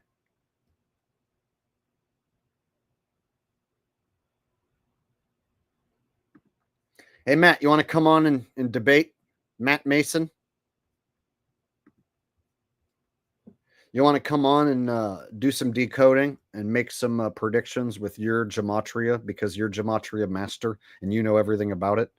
Come on, show your face, make some predictions, and then when it doesn't happen, I'll make fun of you and talk about how much of a stupid fuck you are. Does that sound like a plan?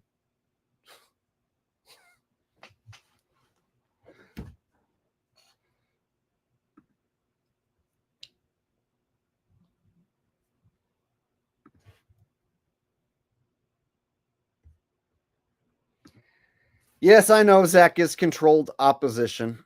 I know. I call out all sorts of different controlled opposition, you know. Another guy who's similar to Zach, but scams his audience in a different way is Owen Benjamin. Owen Benjamin and Zach are very similar, but they're completely different.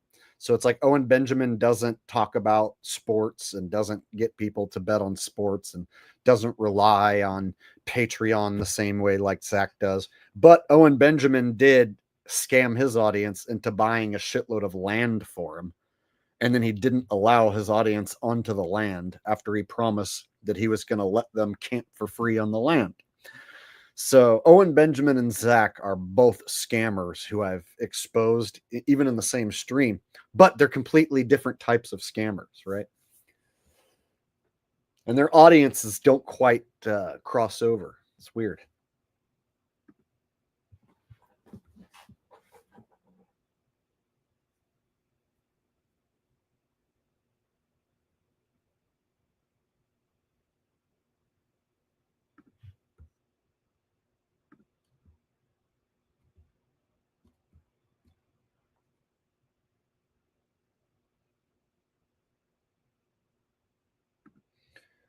Look, we got two guys who don't have a profile picture who are having a conversation with each other, agreeing with each other about gematria, even though Zach Hubbard used this gematria and failed.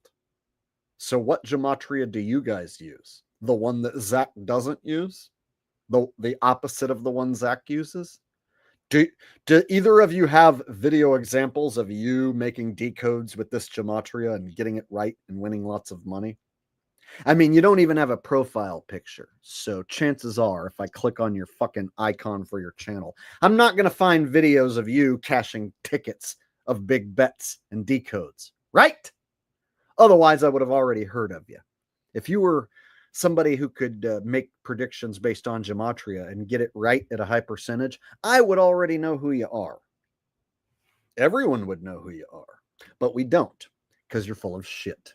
You're probably Zach in a sock account.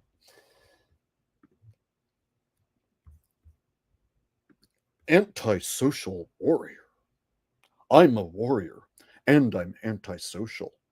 And I'm going to agree that gematria is everything. And these people just don't know.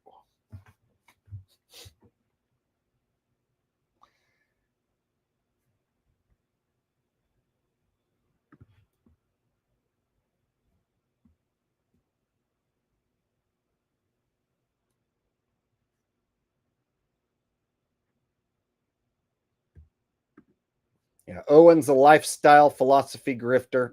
Zach is a gambling grifter. Oh, the only people that say I'm a grifter are the gammas. Oh, I'm Aaron, and this is how I talk all the time when I want to make fun of somebody. And my God, anyone who says that I'm not the funniest comedian is a gamma. I do this Cartman voice whenever I want to make fun of somebody.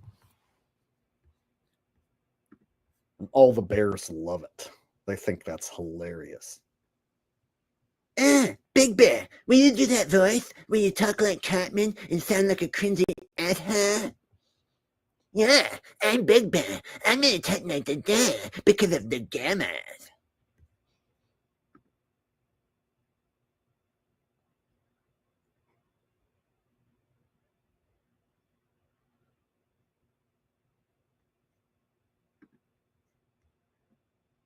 Yeah, like, guys, there is no land grab. Anyone who says that, just a bunch of gay gammas.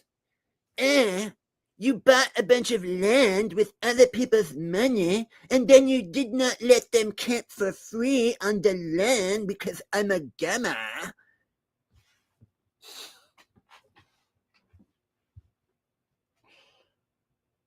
There were so many people who fucking promoted that guy and then shit on me whenever I would say that he's not funny. And then like years later, they were like, you were right.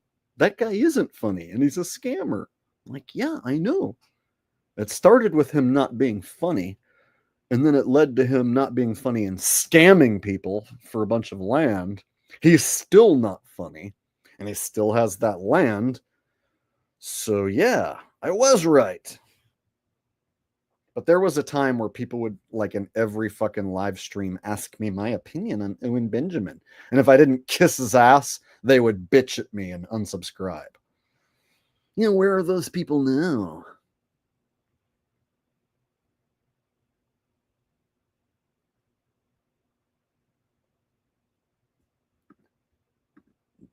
Dud Bowl Center says, do you like King of the Hill? It was okay. King of the Hill was an all right show, but it wasn't as good as the early Beavis and Butthead episodes. So the early Beavis and Butthead episodes, like that's like Americana. You can still go back and be entertained by those.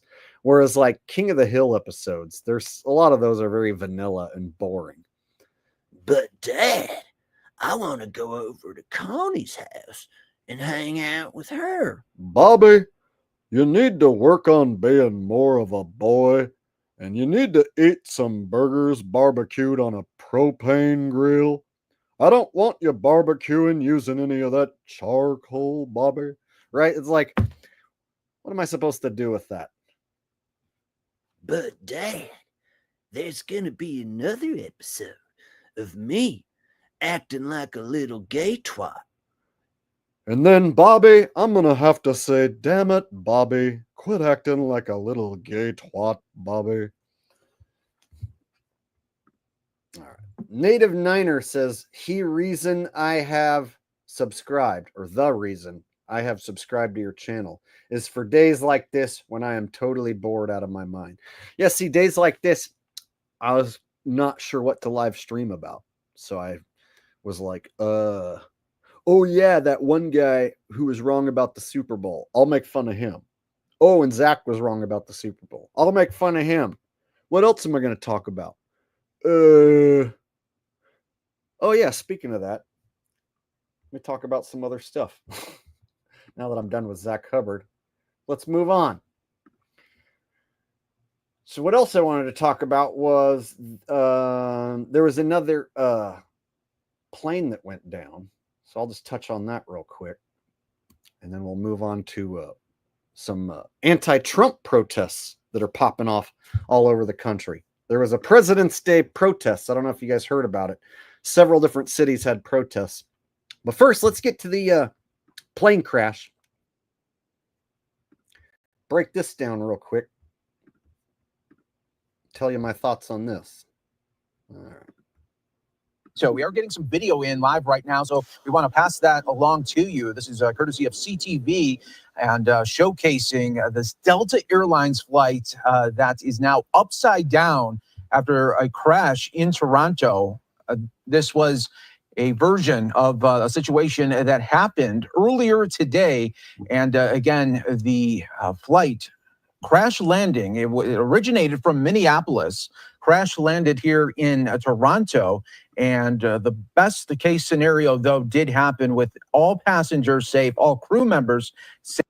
So it's like flipped upside down, but they said everyone made it out safe. So check it out, guys. It seems like they're giving us a plane crash every week now. And I've went over this in, I think it was maybe 2 weeks ago, 3 weeks ago, when I was talking about the DC crash and the Philadelphia crash. So what they want to do here is erode away at people's confidence in flying safely. So they want people to think more and more that flying is unsafe. They want people to fly less and less, so that when they take away our ability to get on a plane and travel, hopefully we won't be too pissed off. That's it. That's their plan. Get us to want to not travel on our own accord. Get us to decide on our own accord that traveling on an airplane is dangerous, so that when they say traveling internationally is suspended indefinitely due to a pandemic, let's say, people won't be as upset to lose their ability to travel if they already don't have confidence in the plane trip itself being safe. So if you're already terrified that if you get on the plane, you're going to crash and die, you aren't going to be as upset if they tell you you're not allowed to fly. Get it? In the future, they want to take away your ability to get on an airplane and fly. They want it to be where only the rich and elite and powerful are the ones who get to get on an airplane and fly anywhere. So if they were to do this for the next 10 years, you know, each week have a plane crash and then switch planes over to automated AI and air traffic control to AI, and what they can eventually do when they shut down air travel, right, because of a pandemic that they're going to set up, of course, then they can hopefully not get as much of a backlash from all the people who aren't traveling, because they will have decided that it's too dangerous. They don't want to travel anyway, right? So imagine, 5-10 years of planes crashing every week. That should diminish the confidence of the public willing to get on the plane in the first place, right?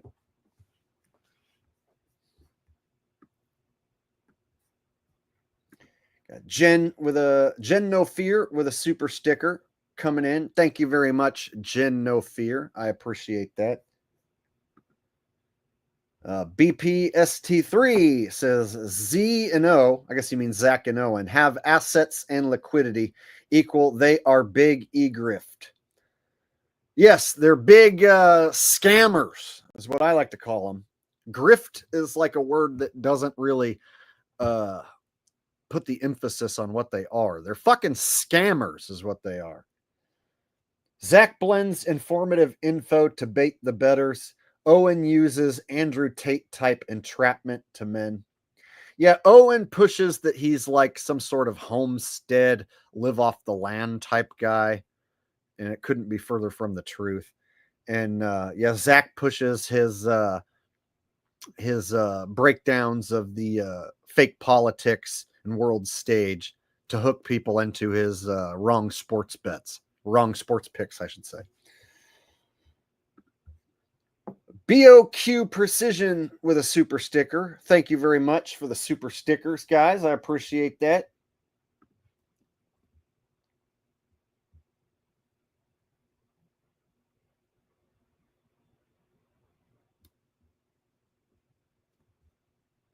Yeah, same here. I haven't wanted to get on an airplane over the last several years.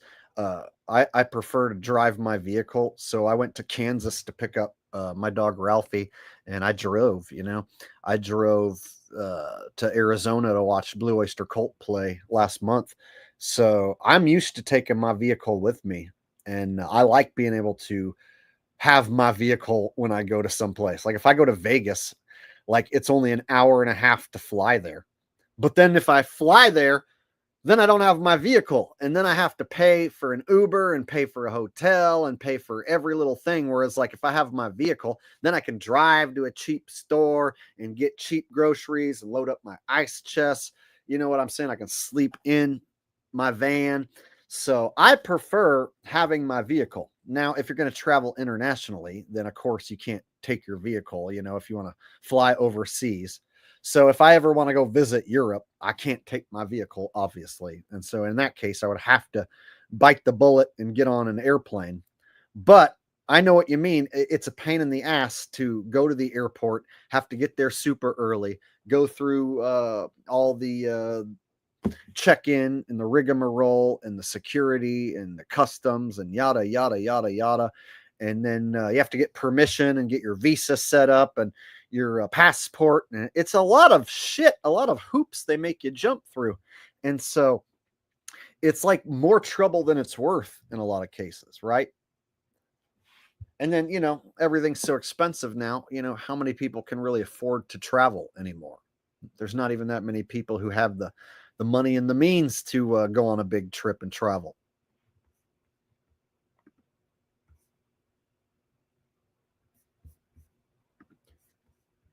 The case scenario, though, did happen with all passengers safe, all crew members safe as well. And again, we are bringing this to you here on Live Now from Fox as we are seeing more of the emergency crews just centered in around this area in the airport that is no doubt been seeing such.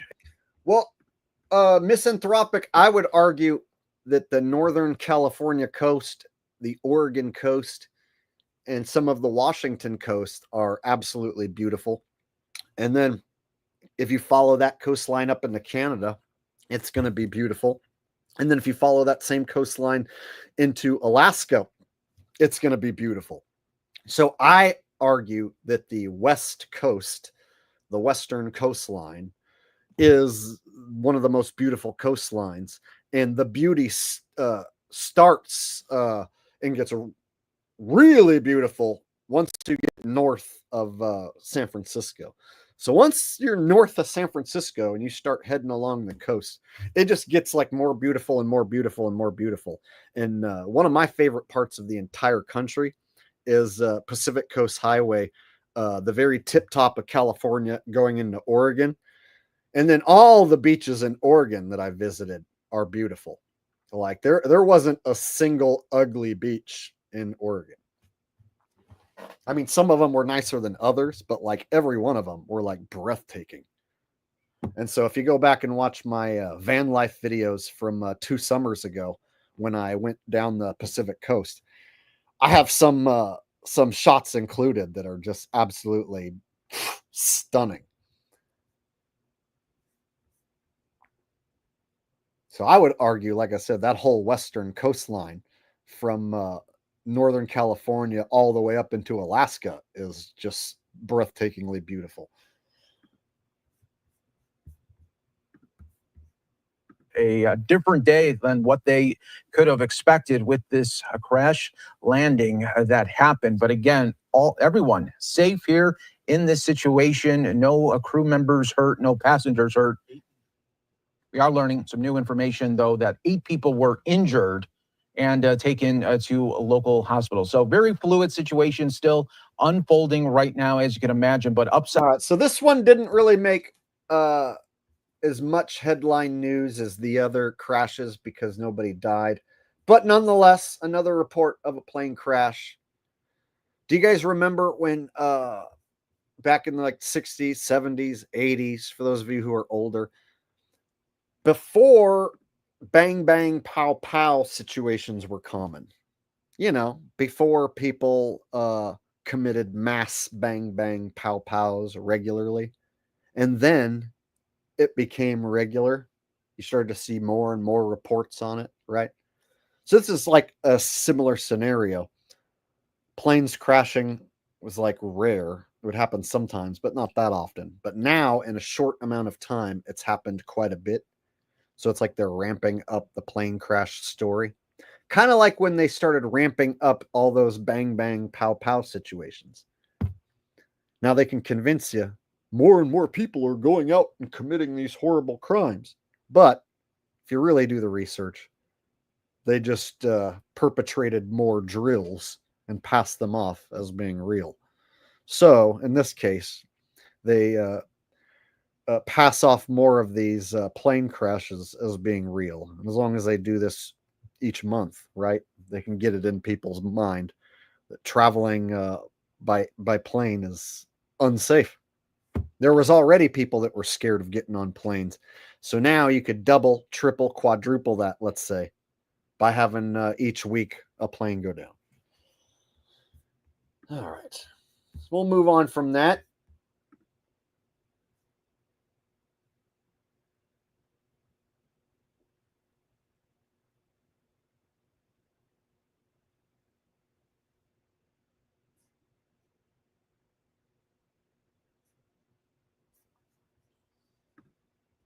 All right, so next I wanted to talk about a bunch of anti-Trump rallies popped up all over the country. And this is the first rumblings that we're seeing since Trump took over of the left supposedly, being outraged and protesting. And the fact that it happened across the country in like every major city, even in Republican states, there was hundreds of protesters showing up at state capitals. And so I'm going to show you guys some video of like several different cities that had protesters show up.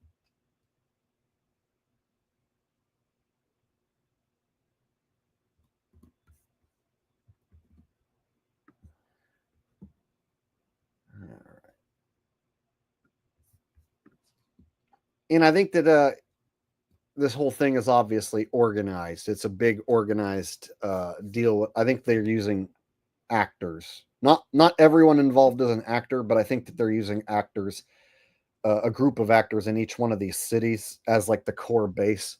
So I think people are being paid to show up to these events, because for groups in every single city on the same day to show up and do the same thing, there has to be a large amount of organization involved. And I just don't see a grassroots campaign set up where every single major city is going to have an anti-Trump rally. So check it out. Check this out. I'm going to show you how I afforded this car. I must have missed the super chat. Okay, All right. So before I get into this, let me go ahead and bring up my super chat that I missed. Or super chats. I might have missed a few. Too legit to quit. Hey, hey. Yeah, yeah. Too legit to quit. Hey, hey. You guys remember when that was a song? Back when I used to go to Roller King and go roller skating when I was a kid, that was one that they used to play. Too legit Too legit to quit. Hey, hey, hey, hey. Thanks for the super sticker. Sorry for the singing. All right. And it looks like I got maybe another super chat that I missed.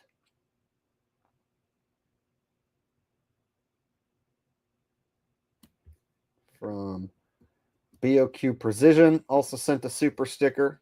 I think I pulled that one up. So thank you, BOQ Precision, for the super sticker. All right.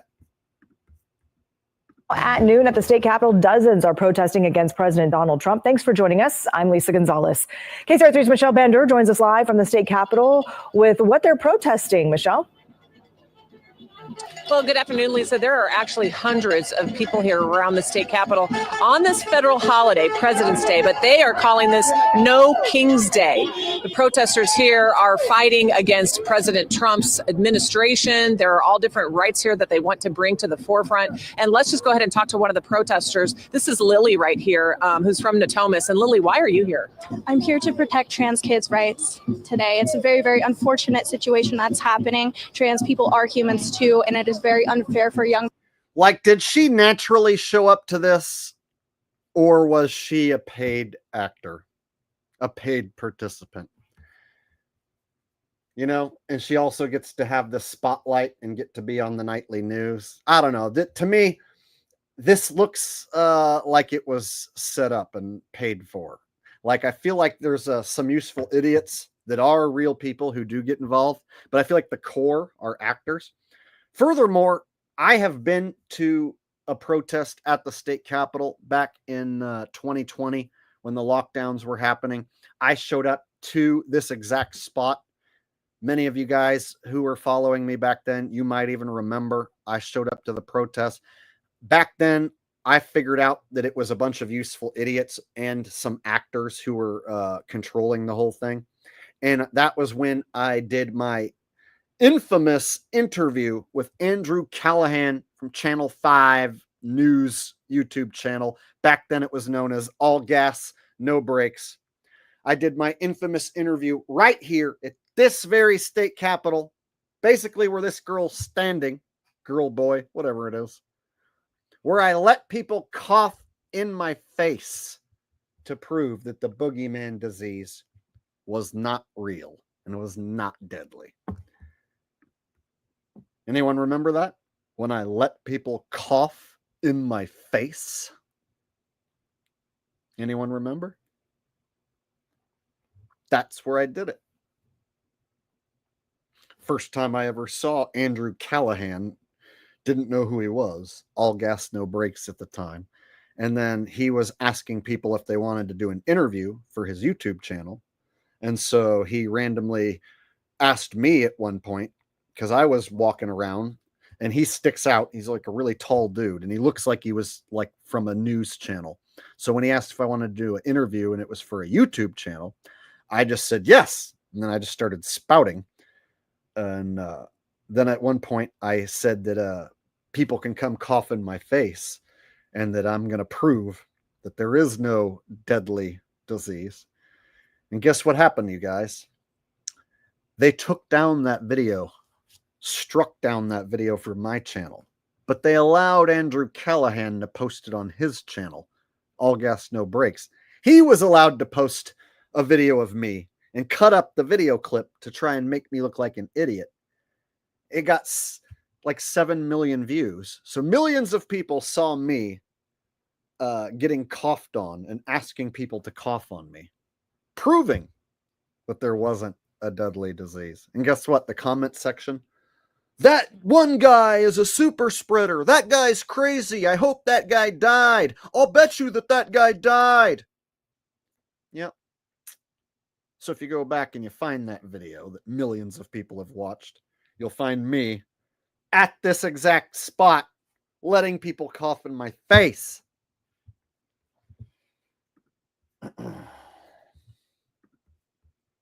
People and even, just regular people having to witness what's going on today. It's very unfortunate. And what do you think of the turnout here? I totally just went off on a rant about something that I did 5 years ago. So let's get back on track with this. So right now, there's a current protest. Well, not right now, but there was on President's Day, a protest at the state capitol here in California. Now, this is something people would expect in California, right? So if you see this person saying that they're protesting on behalf of Transformers, you're going to say, yeah, well, that's California. That's commie California. Well, guess what? They did this in like every major city across the country, even in red states like Montana and West Virginia. I know. Trans kids' rights here that they want to bring to the forefront. And let's just go ahead and talk to one of the protesters. This is Lily right here, who's from Natomas. And Lily, why are you here? I'm here to protect trans kids' rights today. It's a very, very unfortunate situation that's happening. Trans people are humans too, and it is very unfair for young people and even, you know, just regular people having to witness what's going on today. It's very unfortunate. And what do you think of the turnout here? Are you surprised? Honestly, I'm just really disappointed in what's been happening with everything going on. It's just such an unfortunate event, especially at this day and age. You know, I feel like we should be past this. We shouldn't have to be out here. This has a very much a Greta vibe. So I don't think for a second that Greta is a legitimate kid activist, right? These are actors. So I feel like this person is basically like a Greta type character, but for Transformers. Protesting such things. Okay, Lily, thank you so much. Thank you for the opportunity. You bet. And we also, there's definitely different issues that people are involved with here. And we have Talia over here from Carmichael. And tell us about you and your sign. Why are you here? I'm here because I am a student, I'm a mother, I'm a wife to an immigrant, I'm a granddaughter to somebody on Social Security, I am the daughter of somebody in the public education system, I am a neighbor to immigrants, and I am here fighting for everybody who we failed when we voted somebody like Trump into office. Currently, we have a crisis on our hands because the judicial system is telling Trump and Elon what to do and they are not listening. The checks and balances are eroding in front of our eyes and people need to wake up. History has told us time and time again that this is first going to happen to the marginalized communities, and then it is you, the white people, the white women who think you are safe. Nobody is safe from this, and I am fighting for everybody here. Please learn from our previous mistakes and don't do this to your neighbors. So that also seemed like a something that this person rehearsed, right? Or has been coached into saying. I'm not getting a legitimate vibe from either of the people that have been interviewed so far. You were talking earlier that this is about education. So you're trying to educate folks. Yes. With your message. Yes, I think that the media is on both sides skewing the reality, and we need to fund public radio and local radio because people like you here on the ground are doing an important thing of representing both sides. We need to listen to what is actually happening on the ground, not talking heads that are going to speak to us about policy, about what he said. What's happening in your community, you need to look outside. Immigrants aren't criminals. The public safety is not a problem. So this is Sacramento, California. Now check it out, y'all. I'm going to show you several different cities here.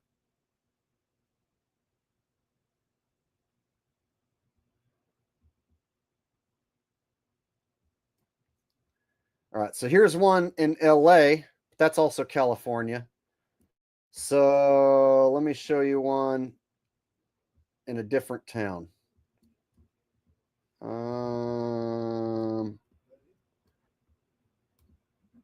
Check this out, Missoula. This is Montana. Exciting news. Missoula President's Day protest. You guys, Montana is a red state through and through. This is Trump country. So these have to be actors. If you're going to go outside in the snow, in the freezing ass cold on President's Day to protest at the Capitol, you got to be getting paid. In my opinion, these people are paid actors. Ain't no way they're doing this for free. On Monday, President's Day, protesters gathered at the Missoula County Courthouse, sharing their thoughts on the current administration. I'm here to speak out against what's happening in our government. Chanting on a variety of issues, from immigration to federal spending to the meaning of democracy itself, protesters like Kathy Parandozzi held signs to rally nearby drivers. I made a sign that says a lot of things so you can kind of see what my feelings are. But I feel like we as people need to speak out right now. It's our right. The group marched around the courthouse and downtown. Protester Tony Davis counted a couple hundred people in the crowd. He joined because he is upset with the current administration. They're not understanding what this is about the U.S. We are a nation of immigrants. Statue of Liberty, welcoming people. The protest came in response to multiple... Check it out. You got the rainbow sign here. Impeach Musk. Guys, Missoula, Montana? That ain't California. That's Trump country. So the fact that they had a rally at the state capitol in California, that ain't going to shock anyone. It was on the same day. They also had rallies for the same thing in like Montana and even places like West Virginia, right? Places that you would consider to be like completely red Trump country. Let me pull up one of the other ones.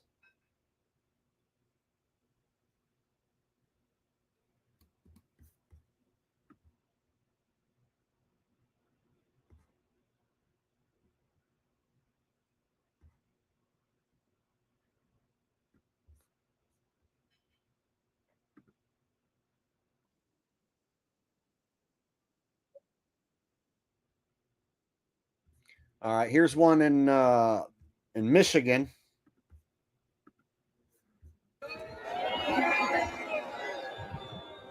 We have witnessed a series of actions that have challenged the very fabric of our democracy, the rights of our people, and the principles upon which this country was built. From the sweeping executive orders to abrupt policy shifts, the current administration has embarked on a path that many believe undermines the cores of our country. Core values, I'm sorry. Mr. Irrigation says, Jake, I need more Hamster Fight Club info. Hamster Fight Club info? I don't know what the hell you're talking about, bro. Hamster Fight Club? All right, you confused me with that. I know fake legacy media people, when I see one, if this is local news, it's a fake report. Fake. Yeah, but you can see that like they got people to show up even like in the freezing cold snow at these different state capitol buildings, even in red states. So my thing is they must have had a huge organization like paying these people, because I mean, let's be honest, like who's going to like go spend their day doing this? You know what I mean? Like in a Capitol building, you know, like in the freezing cold. I just don't think it just doesn't have the look of a natural protest to it. So I feel like maybe some of these people are useful idiots who are real people who do get involved, but the core I feel like has to be actors. And then some of these signs almost look like they were pre-made and handed out. So yeah, I always am skeptical when I see that like, oh, okay, it wasn't just Sacramento. It was like Missoula, Montana, and Michigan, and Atlanta, and DC, and LA, and New York City. It's like all across the country, same exact time, same exact day. Yeah, this amount of organization is definitely not grassroots. The threats to our democracy are very, very real. These threats have never been more real or more urgent. One of the most alarming developments is the administration's aggressive consolidation of power, spearheaded by Elon Musk. So you guys remember before Elon Musk and Trump became best butt buddies forever, that the left actually liked Elon? So the left didn't hate Elon Musk the way they do now. Now that he is BFFs with Trump, now the left hates Elon Musk. And it's almost like they forced the right wingers, the Trump taint lickers, into accepting Musk as a friend of Trump's, to where now they have to pretend like they like Musk. So right wingers in the last term, in Trump's last term, they never talked about liking Musk. They didn't seem to support Musk that much, but now they have to be on board with Musk because Musk and Trump are BFFs. They're butt buddies forever, right? So now if you're a right winger, a Trump supporter, you also have to support Musk. And if you are anti-Trump, well, now you have to be anti-Musk. Now, see, I'm anti-Trump and anti-Musk, but I am not part of the left. So I would never stand with any of these tard muffins on a cold day and hold one of these stupid signs. So I'm anti-politician, I'm anti-left and anti-right, which means I don't get involved with the right versus left paradigm. But they want you to pick a side. They want you, if you're not on the right side, to be on the left side. If you're not on the left side, then you have to be on the right side. The only side they don't want you on is this side that I'm on, where you call out the whole thing as being a controlled paradigm. That's the side they don't want you on. Who now leads the newly created Department of Government Efficiency, or DOGE. I kind of pronounce it. And one ballers asks how I would talk growing up as a wannabe gangster.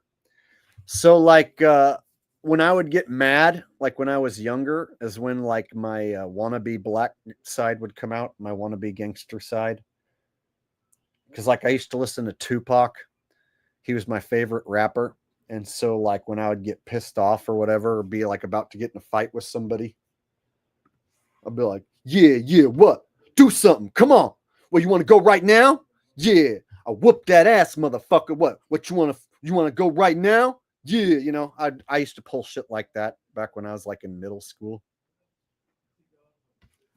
Yeah, I whoop your ass, motherfucker. What, you want to fight right now, bitch? What, bitch? Bitch, we used to do this a lot. What, bitch? What? Come on, bitch. What? Sup, bitch? Sup? Sup, motherfucker? Sup, bitch? We used to do shit like that. The most wannabe gangster thing that I used to do back when I used to listen to Tupac, I didn't so much like do any actual hoodlum stuff, but I did sag the pants. I used to do the old sag the pantaloonies, right? So instead of wearing my pants up here, I'd like sag them, do the old pants sag thing, right? To where then they'd be like down like this, and then my boxers would stick out. Let the boxers stick out, and then teachers would be like, pull up your pants or I'm going to send you to the office and they'll call your mom and she'll have to bring you new pants. So then I'd pull up my pants and be like, man, whatever, yo. So yeah, I used to sag my pants, but I wasn't like, I was a good kid, so I wasn't really a hoodlum. I just liked the music and the look and the slang. So I like to talk like a homie G and act like a homie G, but I didn't actually like sell drugs or run the streets or slap prostitutes. I didn't do any of that. I was like a good kid that like did good in school, played sports, but then I listened to Tupac when I got home. I listened to Tupac on my headphones at night. So yeah, I was a perfect little wannabe gangsta who didn't do anything bad. And that was the type of people who Tupac appealed to by the millions. Guys like me.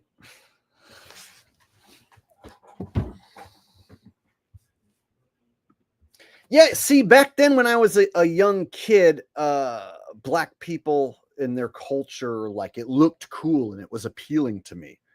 And it was fresh and hip.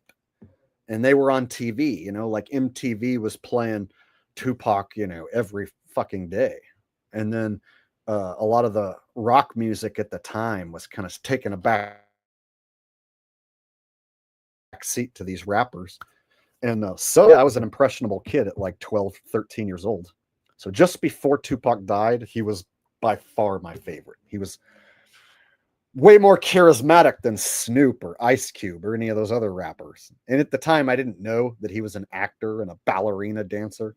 So Tupac was such a good actor, he convinced my white ass to act like him.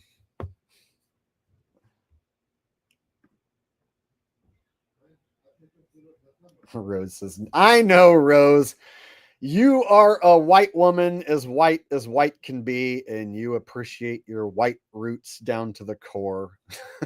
So I know you never fell victim to being a wannabe gangsta like me.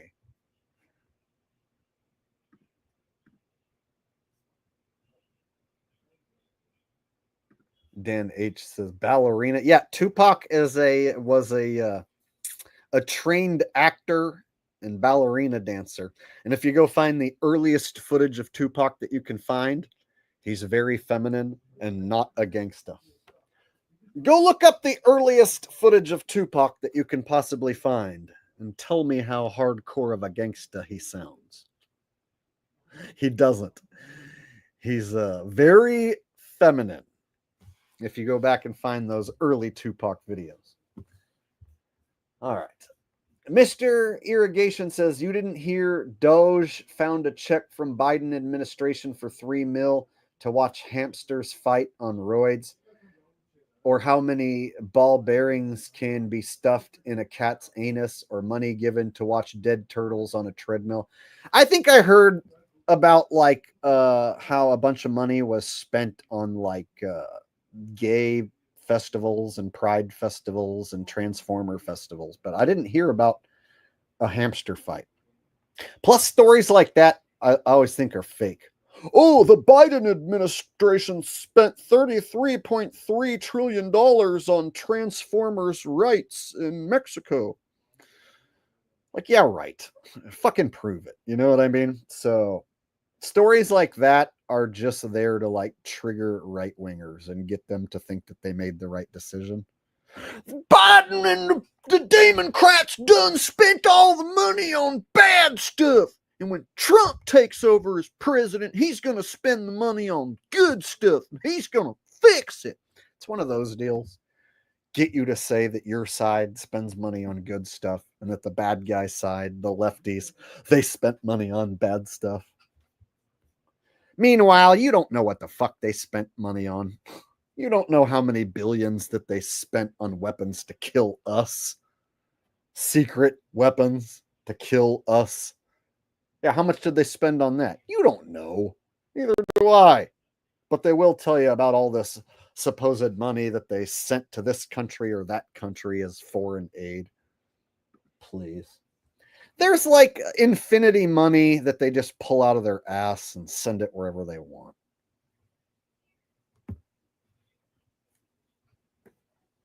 The only ones that don't get to have infinity money to pull out of our ass is us.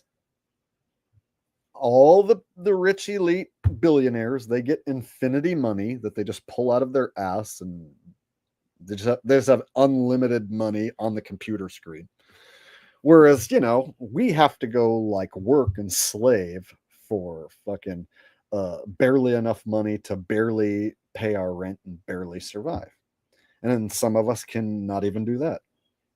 But the true rich and wealthy and elite, yeah, they just have infinity money to spend on whatever they want. All right, so this one was in Michigan. And look, like, how many people do you know want to spend their day doing this? And you know deep down when you go do this, like, you're not going to change anything. You're not going to automatically get the government to stop doing what they're doing. Trump's not going to step down and stop being the president. So when I see stuff like this, and then look, here's a globe over here and this equipment. I don't see grassroots. I see actors who are paid to be there.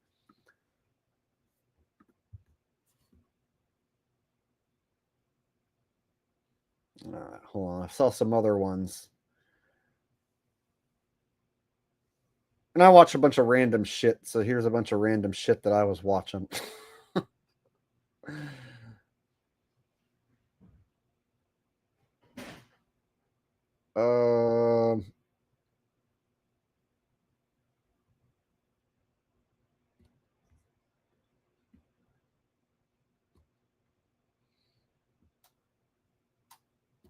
There's one in Phoenix. So here's Arizona. They're holding in the air is plea for peace.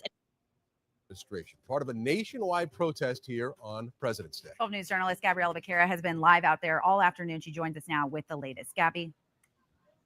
Well, Rachel Troy, a press conference about a series of immigration bills making its way through the state legislature just ended, firing up this group once again. Take a look. Now, there's a few hundred people or so, I would say, here now, but at its peak this afternoon, there were about 1,000 people, and they're still marching around the Capitol and chanting and playing music. We spoke to people who are protesting against a number of different policies and statements. So they're protesting against a number of different policies. So it's like a hodgepodge of different signs with different messages, but it was organized well enough to where it was all Capitol buildings at like all these different states on the same day. And each local news outlet ran a story about the protest in their state. So each state is getting their coverage. See how that works? Made by the current administration. The most popular issue seems to be immigration. People tell us they're worried about deportation and how federal executive orders will impact Arizona families. There's also representation here from the state's indigenous communities who. All right. So the fact that you see all these protests set up at every Capitol building means they're definitely paying folks to be there. Ain't no way that that's all 100% grassroots for free, done by the people because they care. Nah, not buying it. Leanne C with a donation said, just did a deep dive of your older content. Love the fake Chappelle and Biden mask streams. Really eye-opening. You know, whenever I call out Trump, there's always some Trump taint lickers who will claim that I must be some sort of liberal or that I don't call out the left as much as I call out the right. When in fact, if you go back to when Joe Biden was president, I made videos and did streams about Joe Biden being replaced by an imposter, about the fact that they would use AI CGI Joe Bidens to address the country. I have a song called Fuck Joe Biden. I have a song called Joe Biden Likes to Touch Little Children. So I called out Joe Biden the entire 4 years. But now that I'm calling out Trump, there's Trump taint lickers who will accuse me of being a lefty, accuse me of giving Joe Biden a pass. So yeah, obviously they didn't go back and watch my content where I exposed Joe Biden's not a real guy and has been replaced. So I'm one of the few channels that actually exposed that Joe Biden got replaced, that it wasn't the same Joe Biden who was vice president under Obama. It was like a team of actors and imposters playing the role of Joe Biden the entire time he was president. And then they would use CGI and AI versions of Joe Biden to do these like little 1 minute, 2 minute long interviews or addressing the country. So I exposed that they were using fake Joe Bidens. How many people called out Joe Biden but never mentioned how he was replaced? Joe Biden's a delusional old man with dementia who sniffs little kids. Yeah, but you're not calling out that he's replaced? So there's a shitload of right-wingers out there who will talk about how old dirty Joe sniffed the children and has dementia, is delusional. But they never fucking talked about how he was replaced. I did. I talked about it for years. But now that Trump's in office and I'm calling out Trump, I get hit with, you voted for Kamala. You must be a Biden supporter.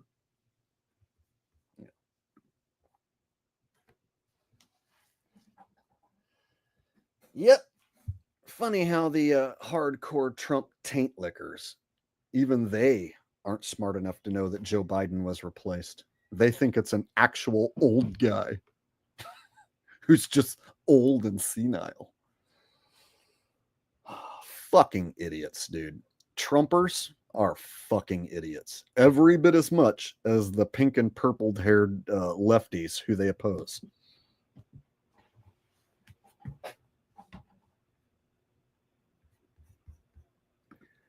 All right, so this one was in Arizona.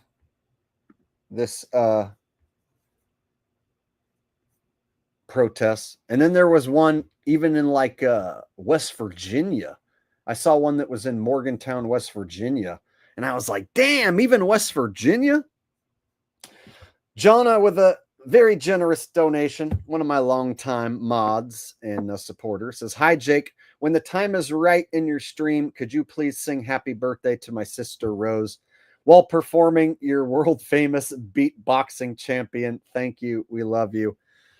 You know, I haven't done the beatboxing bit in a while, so I guess I could break it out.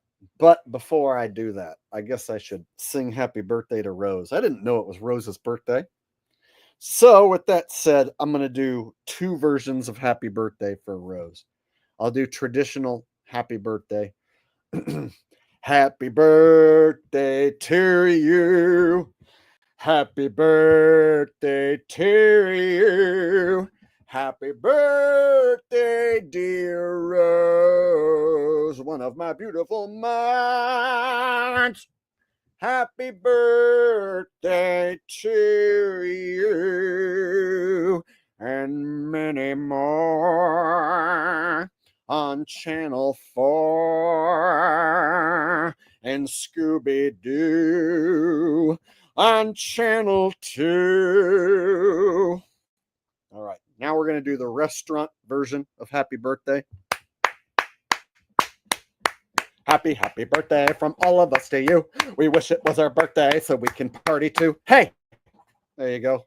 Restaurant version of happy birthday. If you've ever had restaurant version of happy birthday sung to you, then you know. All right. And of course, world famous beatboxing champion bit. Many of you guys have seen me perform this bit before, but some of you, I'm sure, have never seen it.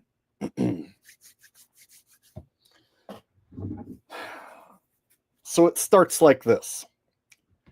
Did you guys know that I am the world's greatest beatboxer?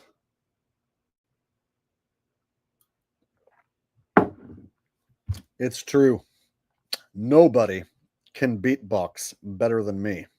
In fact, I am a Hall of Fame legendary beatboxer, the greatest beatboxer who ever lived. And I'm so damn good, they won't even let me compete in the beatboxing championships anymore because they know I will automatically win. And so since I won the World Beatboxing Championships back to back times, that seventh time that I showed up to defend my championship, they were like, "Sorry, Jake, you are barred from the International Beatboxing Championships because you're just too damn good. We want to give someone else a shot. And if you show up and start beatboxing, everyone automatically loses. So instead of having every beatboxing competition drawn conclusion that I'm the best and I win, they barred me from competing to give all the other beatboxers in the world a chance to win because I'm so freaking good." Can you imagine that? Imagine Michael Jordan being so good at basketball that they wouldn't let him play. Imagine Tom Brady winning so many Super Bowls that they told him that he's not allowed to play football anymore. Yeah, never happened to those guys. But me, I won so many times and dominated the competition so much that they told me I wasn't allowed to compete anymore. True story. Now, every great once in a while, every so often, when the time is just right, I show off my beatboxing skills to the public. I come out of retirement, so to speak, and I show who the greatest beatboxer in the world truly is. And being it's Rose's birthday, and I was given this very generous super chat donation asking for me to show off my world famous beatboxing skill, I think tonight might just be one of those perfect nights where the greatest of all time comes out of retirement and shows y'all how it's done. Would you guys like for me to show you some of my world-renowned beatboxing ability? If you would, I'd like you to hit the like button. Let me see how many likes I have. I got 297 likes and over 400 people watching right now.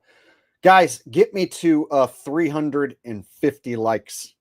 Hit the thumbs up. Give me to 350 likes. And I'm going to show off my beatboxing prowess. And I'm going to prove to you, everybody, not only am I still the best, I will always be the best. You will never hear beatboxing as good as what I will perform here shortly.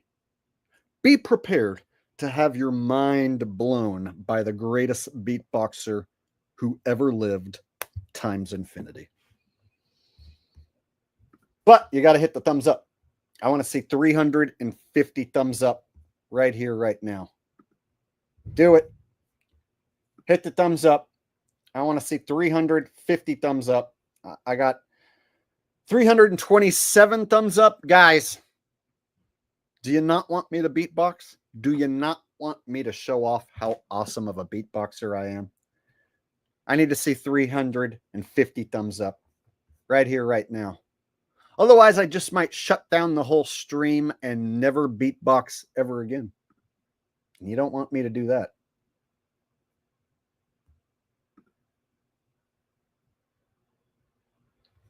So hit the thumbs up button.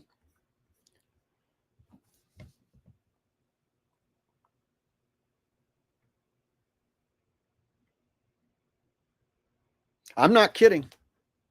I am the greatest beatboxer the world has ever seen.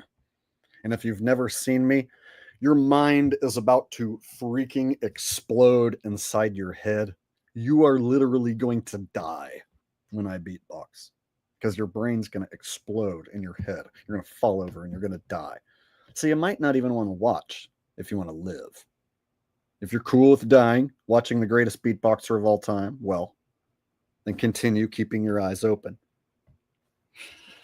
You guys like this setup? You guys like this? This is how the joke starts. The joke doesn't work if I don't set it up like this. This is all part of the setup. 348 thumbs up. Are you guys toying with me? I said 350. I'm looking and I'm seeing 348. Come on. If you don't click that thumbs up button right now, I just might shut down the stream and never, ever stream again. So if you don't want that to happen, hit the thumbs up. Okay, we made it. I see exactly 350 thumbs up on my end. You guys are good. You guys do what you're told. All right.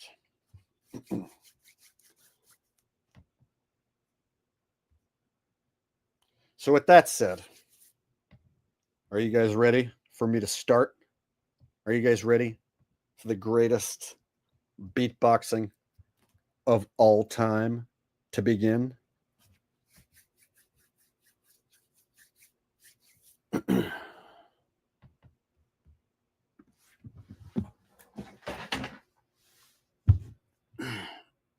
Hold on, let me stretch.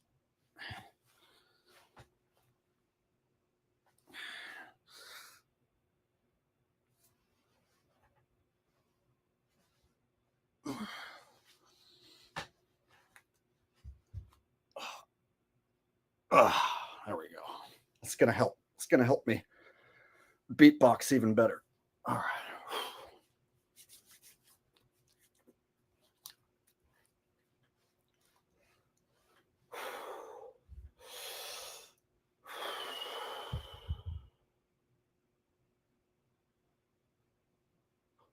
Are you ready? Let's begin.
T T T T ta ta ta ta po po po po.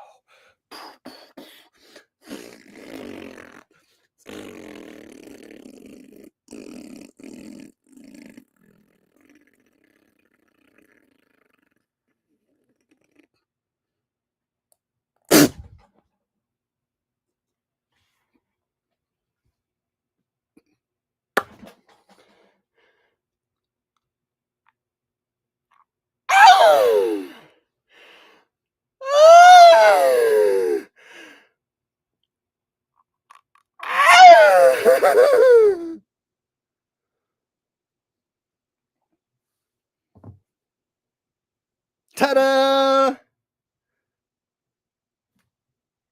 Pretty good, huh? Pretty awesome, right? Best you've ever seen? Times infinity? I know. Yeah. Every time I come out of retirement and do that. I blow myself away. So I think that means you guys are double blown away. So, as you can see, I'm so good at beatboxing. They won't allow me to compete in the beatboxing championships anymore. So whenever I show up to the beatboxing championships, they're like, no, you're not allowed. And I'm like, yeah, I know. Because I'm so good. That's why they won't let me compete. Because I'm so good. Beatboxing. There you go. There you go. Beatboxing world champion. Now, I know it's a ridiculous joke, but it's my joke. And if you ever hear anyone copying that joke, pretending it's their own and not giving me credit, you tell me, and I will specifically show up and specifically bitch slap their specific ass. Seriously, if anyone ever stole my beatbox joke and tried to pass that off as theirs, that would be something where I would consider ending someone's life. So don't steal my fucking beatbox joke. There you go. Beatbox joke. Hope you guys enjoyed it. Man, at one point I got tired and I ran out of breath while I was making noises. I needed to try to keep making noises, but also breathe. All right.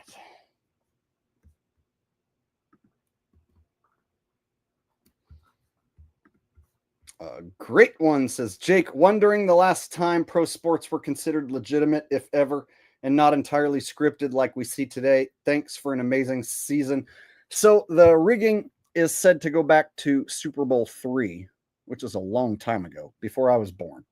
And Joe Namath of the Jets guaranteed victory over the highly favored Baltimore Colts. And it was the AFL's first time beating the NFL. And so it's said that they rigged and scripted Super Bowl III so that the AFL-NFL merger would be considered a success. So they had the Jets upset the Colts, and that was the first AFL team to win. And then it made it look like, anyone could win the Super Bowl from either the AFL or the NFL. And so it basically cemented the merger as being a success. So it's said that the rigging goes all the way back to Super Bowl III, which is a long time ago. And then if you go back and look into baseball, you'll find, the Black Sox scandal from 1914, 1920 or whatever the fudge it was. So yeah, riggery, fakery, phoniness in sports goes back a long, long way.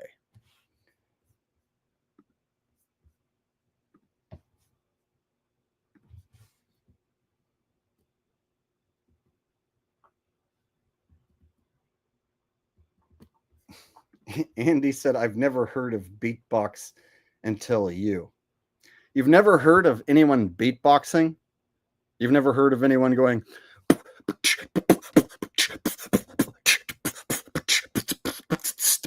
it's like guys do all sorts of different beats with their mouth, and it basically just comes down to noises. And so beatboxing isn't something completely uncommon. You should have heard of it. So I find that weird that you've never even heard of beatboxing until me. Strange. But you are a white woman, so perhaps you've been sheltered from beatboxing your entire life.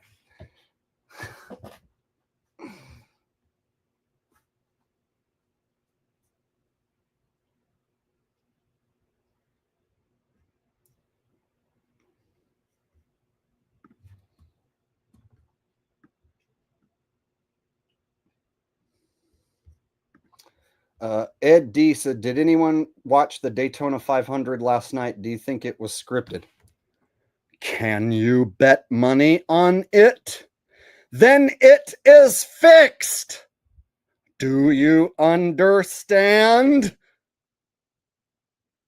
All a guy has to do is press on the brake and fall out of first place and let someone else get into first place.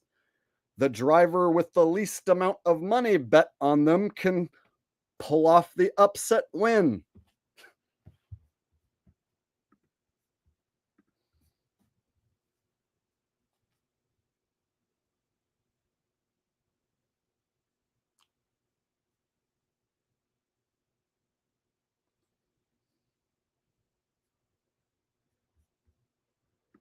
Someone asking for Ralph. Ralph, you want to make an appearance? Ralph's a big dog now. Oh my God. I swear he doubled in size in like the last week. Look at this big ass monkey. He's a big monkey now, huh? My big monkey, Ralph. Look at his tail. I'm going to make him bite his own tail. Bite your tail, Ralph. Bite your tail. Look at that. Oh, he bites his tail like a good boy. My Welfie. He's my Welfs.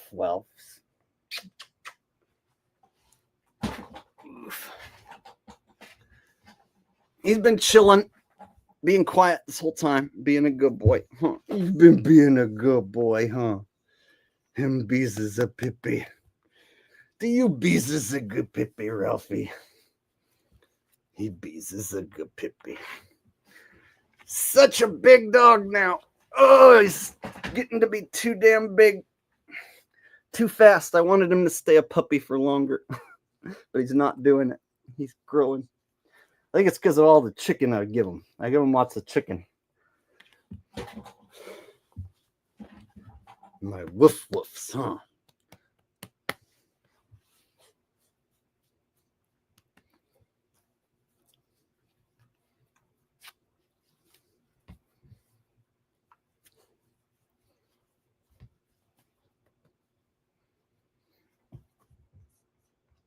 Yeah, see, my last dog, Rusty, had really beautiful ears, and so Ralphie's got really nice ears, but they're different. They're really soft and floppy. So yes, his ears, one of my most favorite part of the dog. That's what most people notice is the ears. Now, when he was a really little puppy, his ears were like almost like too big for his body, to where they would like drag the ground. He'd go to get a drink of water and his ears would be in the water, so he'd have these like sopping wet ears each time he went to go to take a drink of water.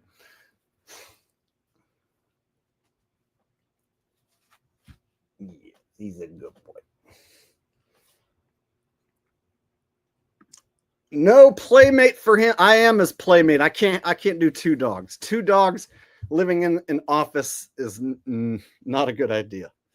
One dog is more than enough. And this type of breed is not optimal for living in an office. I make it work because I have to, but I would not recommend a beagle if you don't have lots of property. They're a pain in the ass.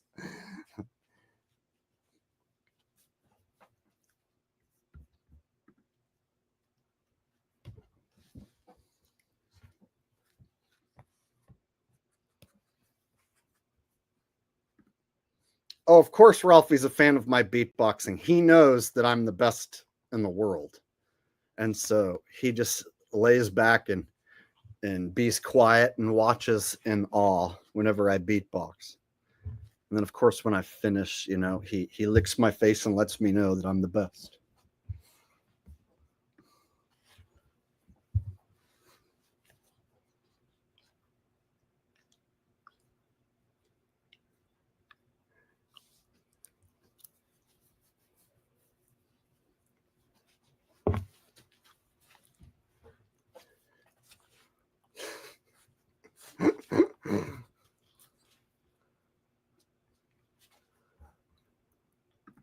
Do I plan on getting property for him to run on? You know, I've looked into possibly going the route of buying a plot of land. And then I was thinking, you know, and this isn't anytime soon, but I've thought about buying a small plot of land and then getting like one of those like shipping containers, or like one of those like Walmart sheds, right? And build myself like a tiny house. So I was looking into, like, if I bought myself a plot of land and then built like a tiny house out of a shipping container or something like that. And then I could have like my home base, you know, on this land that I could go back to and stay there for a while, but then still travel around. So I've thought about, you know, doing something like that, like building out my own little tiny house on a spot of land. But I don't know. It's all a pipe dream right now. Right now, I just make videos and do streams and save what money I can and keep my bills as low as possible. So, you know, it's expensive living in California. So I got to like cut corners, cut costs where I can. So basically, I just wake up each day and think like, okay, what can I do today with my channel to make a few bucks and stay out ahead, you know? And so, you know, on nights like tonight, you know, when you guys are being generous and things are going well, you know, it's not a bad deal. I get to make some money doing a stream, hanging out with you guys. And but maybe one day, you know, I might grab some land and I don't know. I've thought about buying some land like way out in the middle of nowhere and having like a little tiny house cabin or whatever. But I wouldn't want to stay there all year round. So I would only want to stay there for like part of the year, and then I would want to travel and go do other stuff. So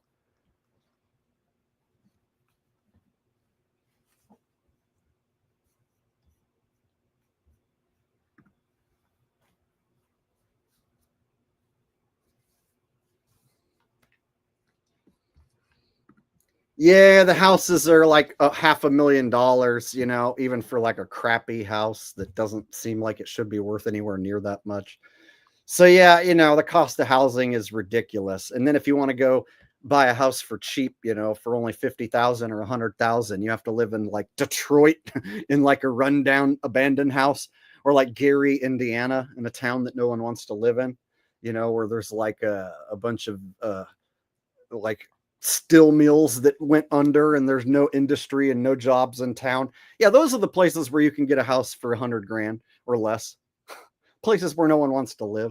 So yeah, I've looked into like you know, plots of land out in the middle of nowhere you can get for, you know, $30,000, $40,000, $50,000. And then like a shipping crate, you know, those are cheap. So if you can convert like a shipping crate into a tiny house and then put it on your plot of land, then you have like a home base that you can go back to. But shit, me talking about it and doing it's two different things.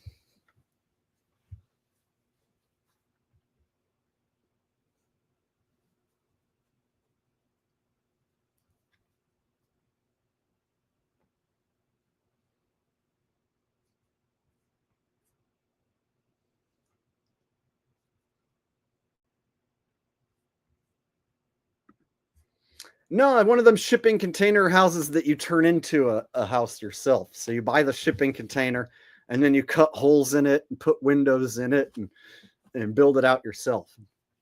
But that's not really my skill set. So I would have to like watch YouTube videos on how to do it.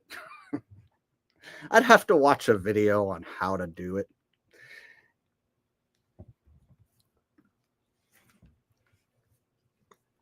What? You want me to go out? No. All right, guys. I should probably get off here. My dog is looking at me like he wants me to take him out. And I haven't taken him out in like 3-4 hours now. So should probably do that. So I'm going to go ahead and wrap this one up. Maybe next stream I'll do the open panel. I was thinking of doing open panel tonight, but I'm kind of done and ready to wrap it up. And the live viewer numbers are starting to drop down. So you guys are starting to tune out. So I guess now would be a good time to go ahead and just shut it down. So Next stream, I'll try and do an open panel and have some live guests. Thanks for hanging out with me tonight, guys. Thank you for all the donations. There were some very generous donations that came in tonight. I appreciate it. And I appreciate everyone hanging out in chat with me on a Monday, supporting this channel, supporting my work. Thank you, guys. Hope you all have a lovely evening. Happy birthday once again to Rose. And thank you for texting me, reminding me about the super chats that I missed. Got Simone coming in with a last minute super chat. She's saying good night. You are such a sweetie, Simone. Mwah. Thank you for the multiple super chats. I appreciate that. Very generous. Rose Bell says good night, everyone. Great one. Also coming in with a last minute super chat. Said appreciate you, bro. Have a good one. Hey, if you haven't hit the thumbs up yet on your way out, do me a solid. Hit the thumbs up. And I'll try and do another stream in another couple days or so. Until then, you guys enjoy the rest of your night. And I'll see you guys in the next video or the next stream, whichever it is. Jonna says, thank you, Jake and friends. Good night, Jonna. Thank you for the super chat donations. Good night, Andy.